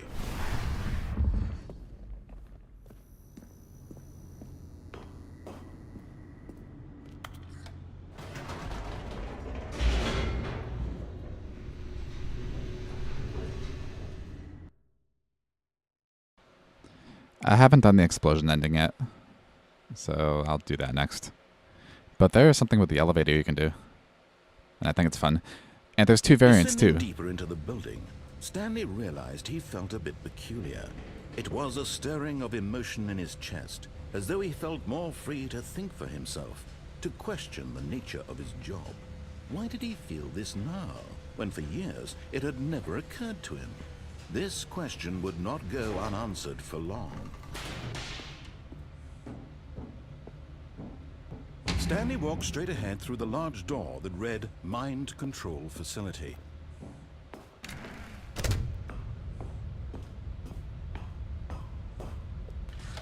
The lights rose on an enormous room packed with television screens. What horrible secret did this place Do I want to do that? Stanley thought to himself. Did he have the strength to find out?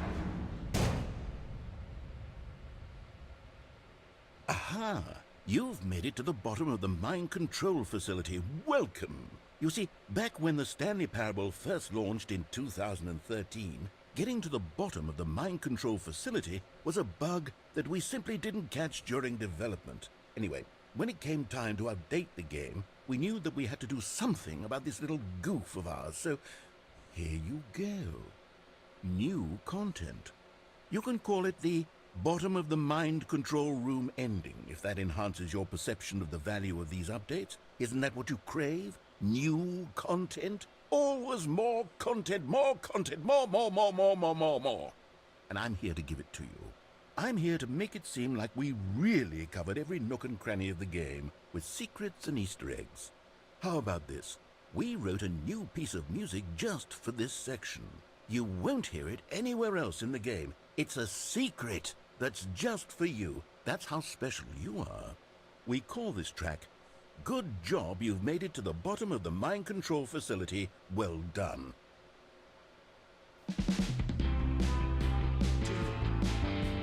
Good job, you did it. Good job. 3, 2, 1. Good job, you made it to the bottom of the mind control facility. You jumped on the catwalk. You should have been careful. You should have been careful.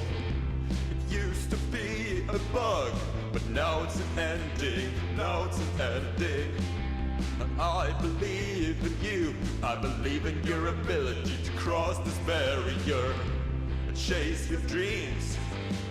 Railings don't mean anything. Good job, you did it. Good job, you did it. Good job, you did it. Good job, you did it. Good job, you did it. Good job, you did it. Good job, you did it. Good job, you did it. Good job, you did it. Good job, you did it.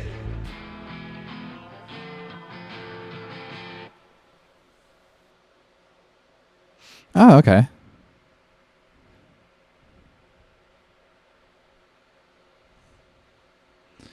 That's not really... I wanted to do the explosion ending, but I got distracted.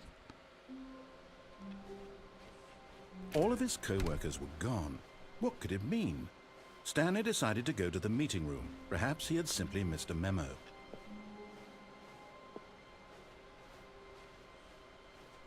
When Stanley came to a set of 2 open doors, he entered the door on his left.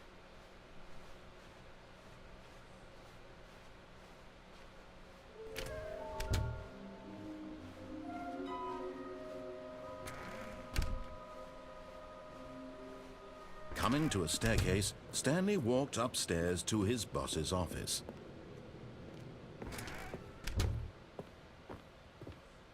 Okay, I think we all know the drill by now. Blah, blah, blah. Dark secrets, the keypad, Stanley pushes some buttons. Oh, hey, look, it's a new passageway. Kill surprise. Oh my gosh. That was hilarious.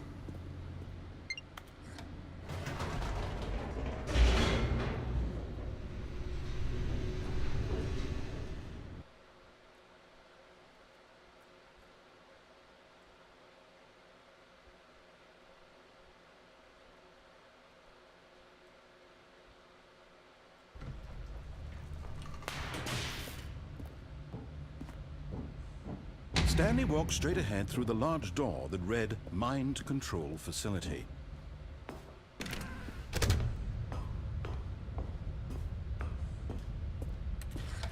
The lights rose on an enormous room packed with television screens.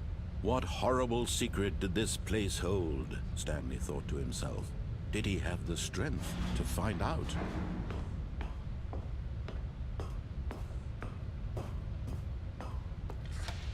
Now the monitors jumped to life, their true nature revealed. Each bore the number of an employee in the building, Stanley's co-workers. The lives of so many individuals reduced to images on a screen, and Stanley, one of them, eternally monitored in this place where freedom meant nothing. This mind control facility, it was too horrible to believe. It couldn't be true. Had Stanley really been under someone's control all this time? Was this the only reason he was happy with his boring job? That his emotions had been manipulated to accept it blindly? No. He refused to believe it. He couldn't accept it. His own life in someone else's control? Never! It was unthinkable. Wasn't it? Was it even possible? Had he truly spent his entire life utterly blind to the world? But here was the proof. The heart of the operation. Controls labeled with emotions. Happy, or sad, or content. Walking, eating, working. All of it monitored and commanded from this very place. And as the cold reality of his past began to sink in, Stanley decided that this machinery would never again exert its terrible power over another human life. For he would dismantle the controls once and for all. Oh, Stanley, you didn't just activate the controls, did you? After they kept you enslaved all these years, you go and you try to take control of the machine for yourself. Is that what you wanted? Control? Oh, Stanley, I applaud your effort, I really do. But you need to understand, there's only so much that machine can do. You were supposed to let it go, turn the controls off, and leave. If you want to throw my story off track, you're going to have to do much better than that. I'm afraid you don't have nearly the power you think you do. For example, and I believe you'll find this pertinent, Stanley suddenly realized he had just initiated the network's emergency detonation system. In the event that this machine is activated without proper DNA identification, nuclear detonators are set to explode, eliminating the entire complex. How long until detonation then? Let's say, 2 minutes. Ah, now this is making things a little more fun, isn't it, Stanley? It's your time to shine. You are the star. It's your story now. Shape it to your heart's desires. Oh, this is much better than what I had in mind. What a shame we have so little time left to enjoy it. Mere moments until the bomb goes off. But what precious moments each one of them is. More time to talk about you, about me, where we're going, what all this means. I barely know where to start. What's that? You'd like to know where your co-workers are? A moment of solace before you're obliterated? All right, I'm in a good mood. You're gonna die anyway. I'll tell you exactly what happened to them. I erased them. I turned off the machine. I set you free. Of course, that was merely in this instance of the story. Sometimes when I tell it, I simply let you sit there in your office forever, pushing buttons endlessly and then dying alone. Other times, I let the office sink into the ground, swallowing everyone inside, or I let it burn to a crisp. I have to say this, though, this version of events has been rather amusing. Watching you try to make sense of everything and take back the control wrested away from you, it's quite rich. I almost hate to see it go. But I'm sure whatever I come up with on the next go-around will be even better. My goodness, only 34 seconds left. But I'm enjoying this so much. You know what? To hell with it. I'm going to put some extra time on the clock, why not? These are precious additional seconds, Stanley. Time doesn't grow on trees. Oh dear me, what's the matter, Stanley? Is it that you have no idea where you're going or what you're supposed to be doing right now? Or did you just assume when you saw that timer that something in this room was capable of turning it off? I mean, look at you.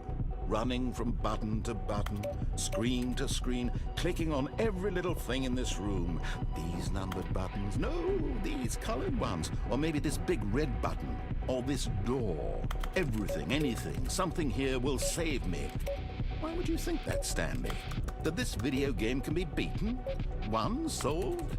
Do you have any idea what your purpose in this place is? Stanley, you're in for quite a disappointment. But here's a spoiler for you. That timer isn't a catalyst to keep the action moving along. It's just seconds ticking away to your death.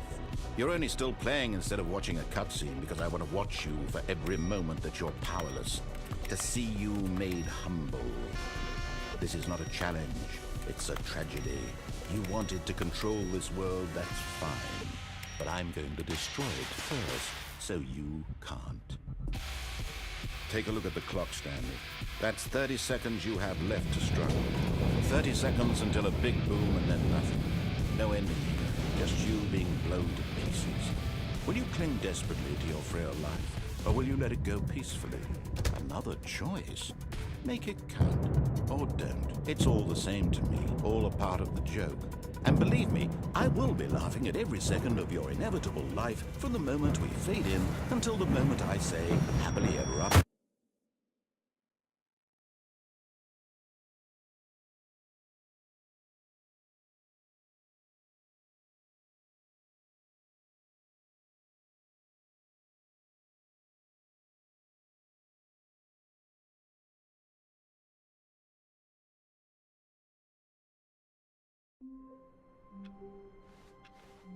All of his co-workers were gone.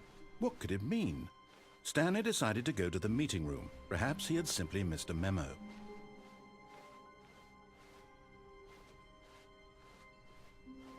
When Stanley came to a set of 2 open doors, he entered the door on his left.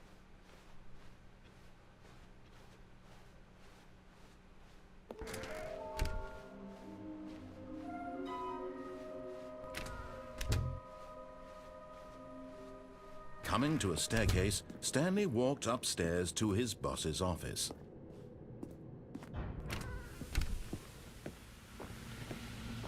Here's the door, just go.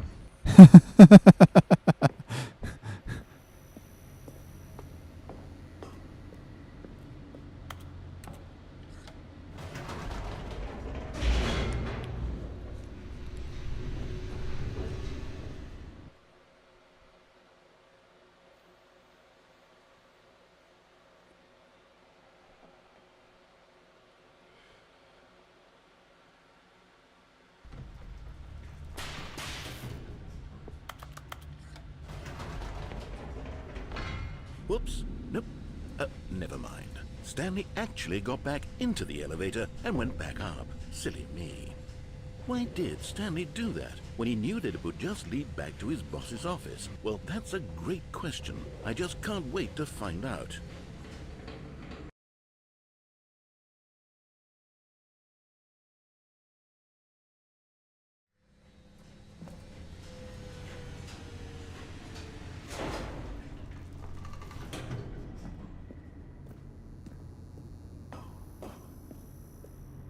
Here we are, Stanley. It's your boss's office. Exactly the way it was before you got onto the elevator. It's still just exactly what it is. What a decision you've made to come up here and look at the office again. This has fleshed out the plot of the story in new and fascinating ways I could have never anticipated. It's that keen eye for storytelling that you have, an incisive rapid fire of critical plot points, one after the other, weaving a rich tapestry of uncompromising narrative. Wow! I'm bolted to the edge of my seat.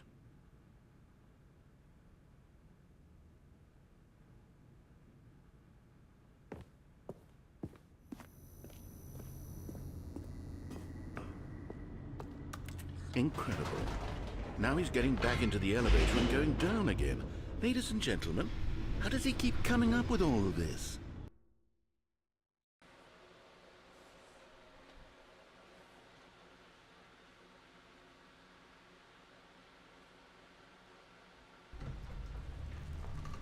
Surely this time Stanley will walk forward into the spooky corridor, won't he? Did you think we were going to go forward down the spooky corridor? No. It's time once again to go back up in the elevator. I can't even begin to grapple with what might be up there. Is it the boss's office again?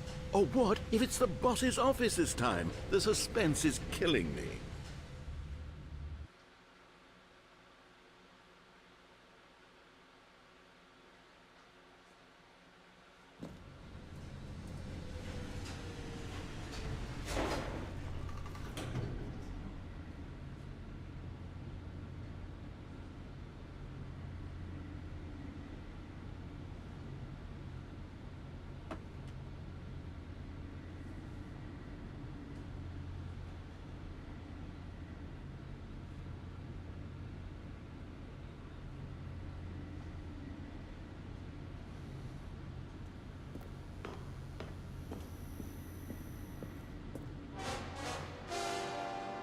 Oh my God, it's the boss's office.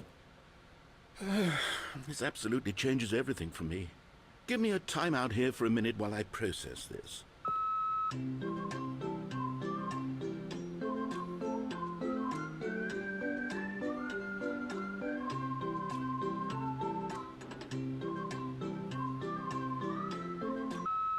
Okay, I'm ready. I'm prepared to embrace this stunning revelation and to move forward with... No! No, wait! No! I need more time to process.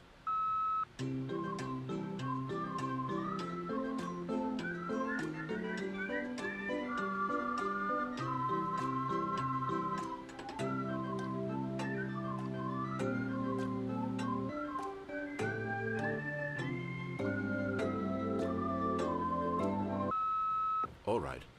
I have fully come to terms with it. I have made space in my worldview for this astonishing new reality. As before, I turn to your expert eye for gripping narrative, Master Stanley. Of course. Going back down in the elevator. How did I not anticipate it? I mean, sure, now it's obvious, but you have to understand that 30 seconds ago, this kind of thing had never been attempted before.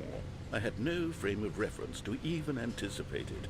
That's just how revelatory Stanley's decision-making is. A breath of fresh air in a landscape of storytelling that has grown stale and repetitive.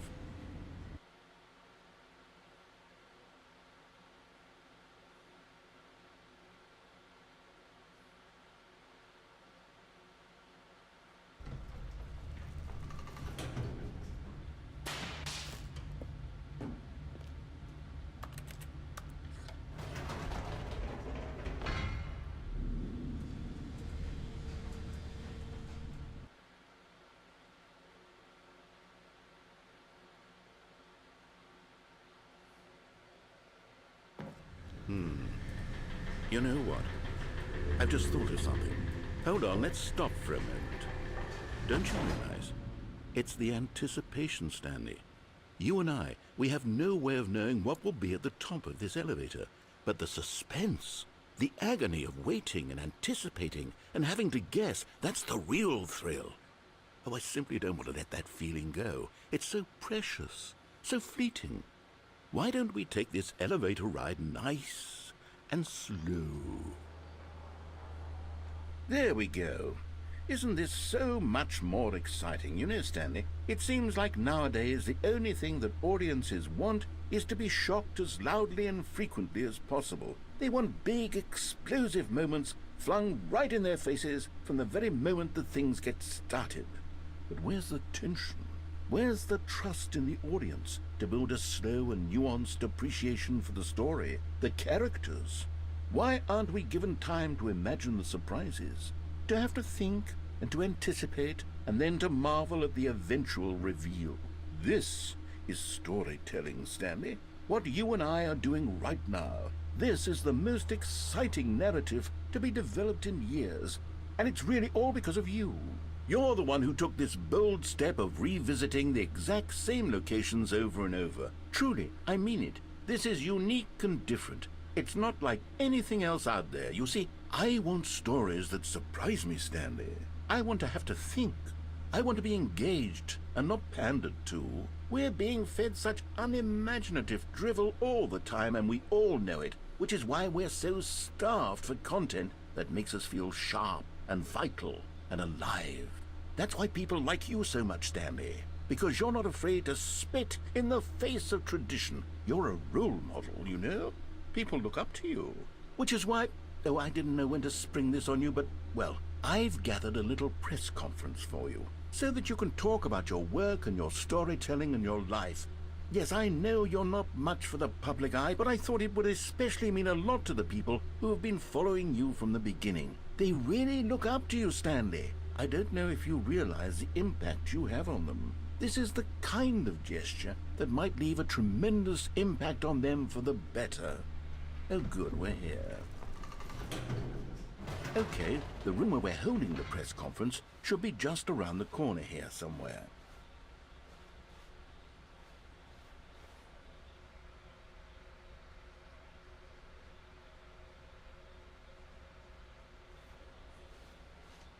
Ah, yes, here it is, just through this door.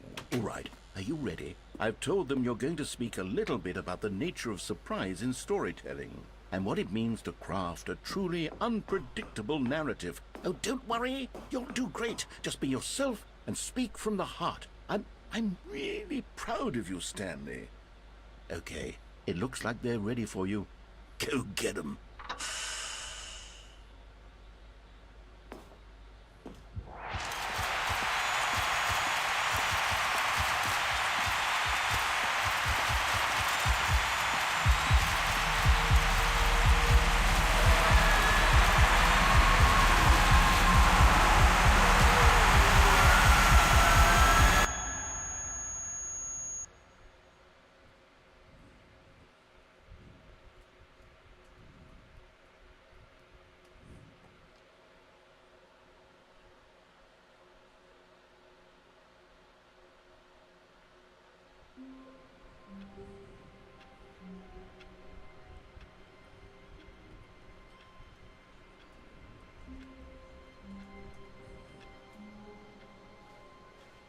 I can't wait to tell this story to my co-workers, Stanley thought. How amusing they'll find it. Oh, won't we all just laugh and laugh at the time I thought everyone had gone missing. It takes a lot of humility to carry a bucket so magnificent. Stanley checked his ego and then proceeded onward. Stanley clutched the bucket tightly to his chest and entered the door on his left.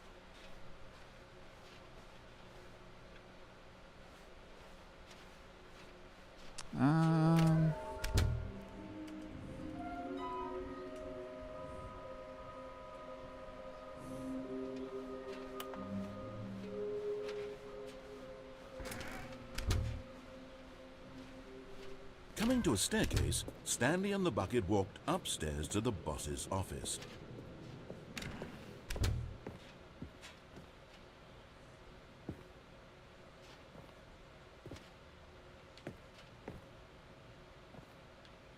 stepping... Because it is different.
All of his co-workers were gone. What could it mean? And I Stanley think there's decided one to that's... go to the meeting room. Perhaps he had simply missed a memo. Oh, right.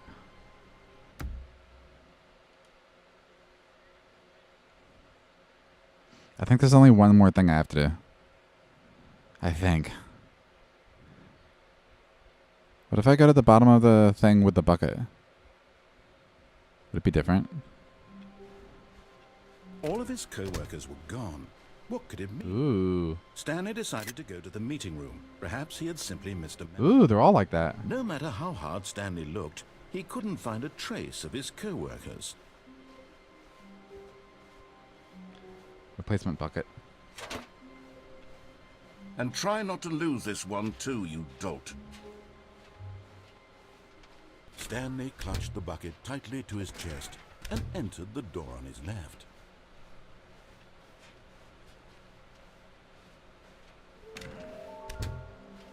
I don't know the fireplace.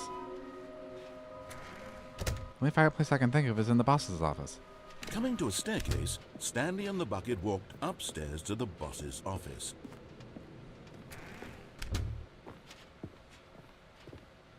Stepping into his manager's office, Stanley was once again stunned to discover not an indication of any human life. Crushed by the weight of this revel, but Stanley guessed the correct code by sheer luck. Was it that the bucket knew all along? Was the bucket guiding him? Yes, this is certainly the most logical explanation.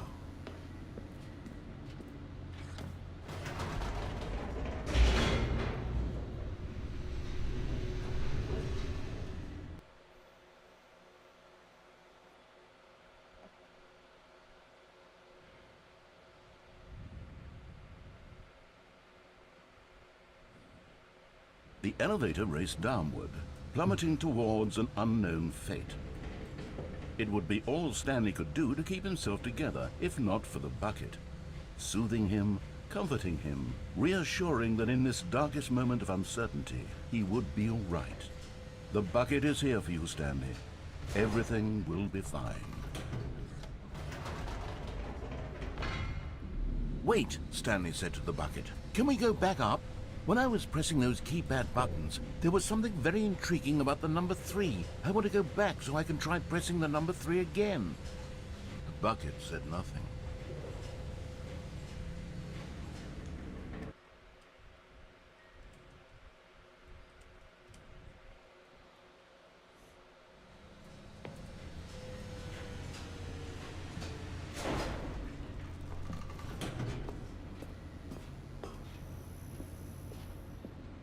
Here we are, said Stanley. Now I'm going to try out that number 3 button. He took the bucket over to the keypad and began absolutely slamming on the number 3 over and... Wow, he said. The number 3 is such a special button. I'm having the time of my life.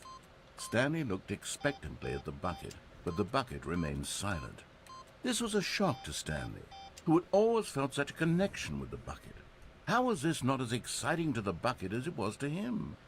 Once Stanley had had enough of the number 3, he got back in the elevator.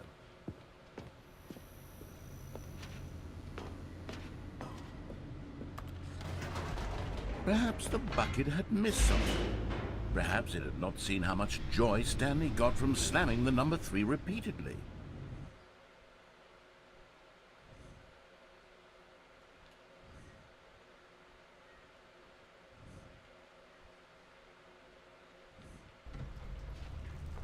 A hint of regret nagged in the back of Stanley's mind. Stanley and the bucket walked straight ahead through the large door that read, Mind Control Facility.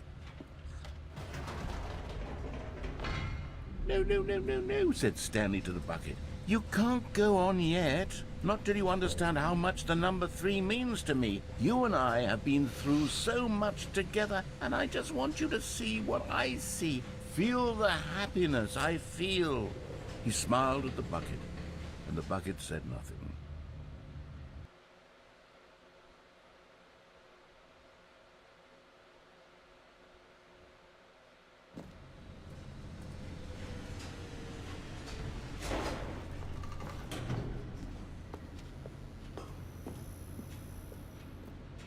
Here we go, said Stanley. This time I'll really show you. He ran to the number 3. And began to wail on it like a musician on a beloved instrument, weaving a concerto of truth and passion. He wielded the number 3 like a fine artist would wield a paintbrush. He told stories through the number 3, stories of his dreams and hopes and fears. And the whole time, he looked to his bucket for a reaction of some kind. Anything to let him know that the bucket appreciated what he was doing. The bucket conveyed absolutely nothing at all. Only silence.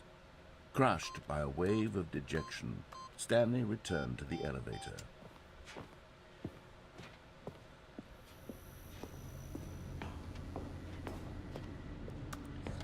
Stanley and the bucket were so close. They'd always been there for one another. Why suddenly could the bucket not connect with this passion of Stanley's? The question caused Stanley to ruminate the whole way down the elevator. He knew that there must be a way to get through to the bucket, to communicate fully with his dear friend. Surely there was a solution, mustn't there be?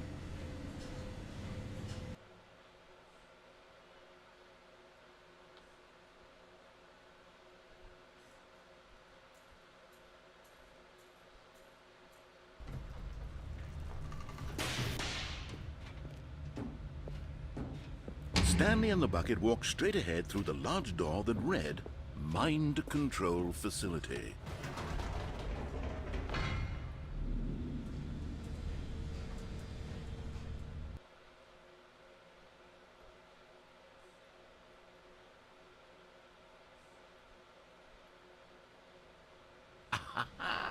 Said Stanley. I know what to do. I know how to fully express this feeling in my heart. He decided right then and there that he would hold a press conference where he would speak to the public on all matters relating to pressing the number 3 over and over. He would elaborate fully on what the number 3 meant to him and why he felt so alive when pressing it. Then the bucket would be able to see his joy through the eyes of others. It would get to see the world react to this discovery of Stanley's. And it would be through the public eye that the bucket would finally understand Stanley's work. For months, he advertised and marketed his press conference, building excitement around it, developing and rehearsing it, until it couldn't be refined a single measure further. When the big day arrived, Stanley was as prepared as he'd ever been for anything in his life. This was it. One last chance to win the bucket over. One opportunity to share a true connection with a loved one.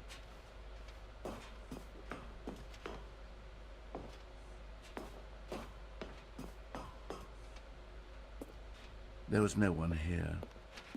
Nobody had come to the press conference to hear Stanley speak, to listen to him talk about what it really means to press the number 3 on a keypad over and over. He was unloved, uninteresting, he was a failure, and in that moment Stanley knew that the bucket would never again take him seriously. There would be no connection, no deeper understanding. The bucket merely sat there in his arms, indifferent. And so it began that slowly, over many years, the two of them grew more and more distant.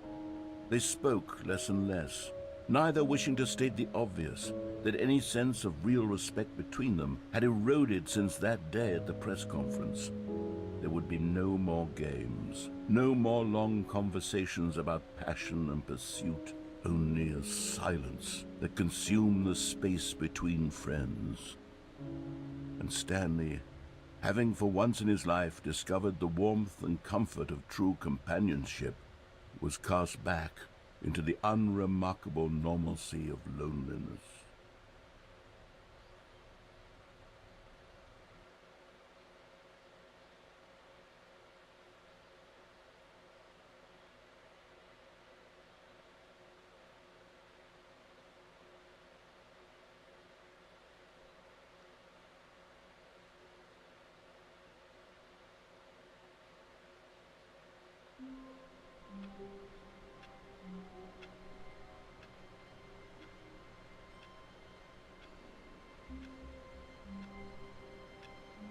So I think I did all the endings then.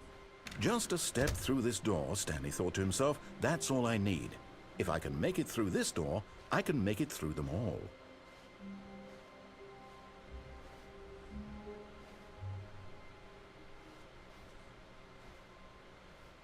I don't want to do this one.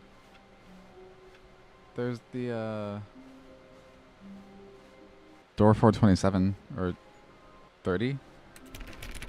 Oh, please. Are you really just doing this for the achievement? Click a door 5 times. Is that all that you think an achievement is worth? No. I can't just give these merits away for such little effort. A measly 5 clicks. Now suppose you were to click the door 20 times. I would say that's the kind of effort that warrants recognition. I have to say, I'm still not feeling the satisfaction of witnessing true effort for a noble cause. Perhaps 50 clicks will do it. Yes, almost certainly 50 clicks.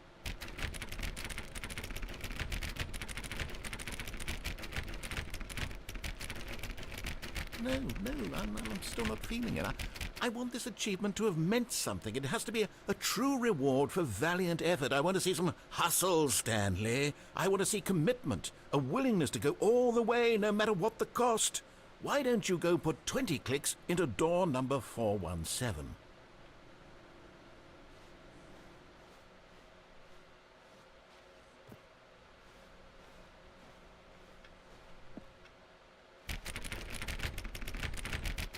Oh, great. Now, go click a few times on door 437. Excellent. I think we're getting somewhere. Now, door 415. Let's give it 10 clicks or so.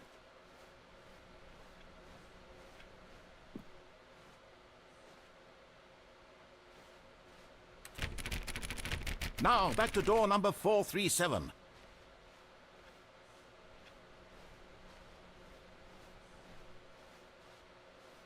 Let's see. How about you click on, well, I don't know, the copy machine? All right, back to room 417. I'm really feeling it now. I think we're getting somewhere. Okay, now go climb on employee 419's desk.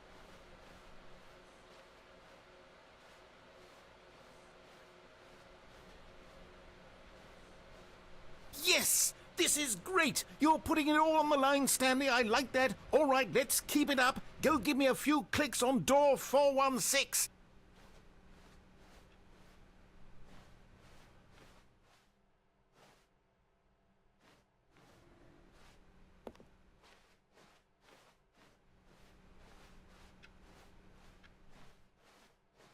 We've almost got it! Now the copy machine, do that one again!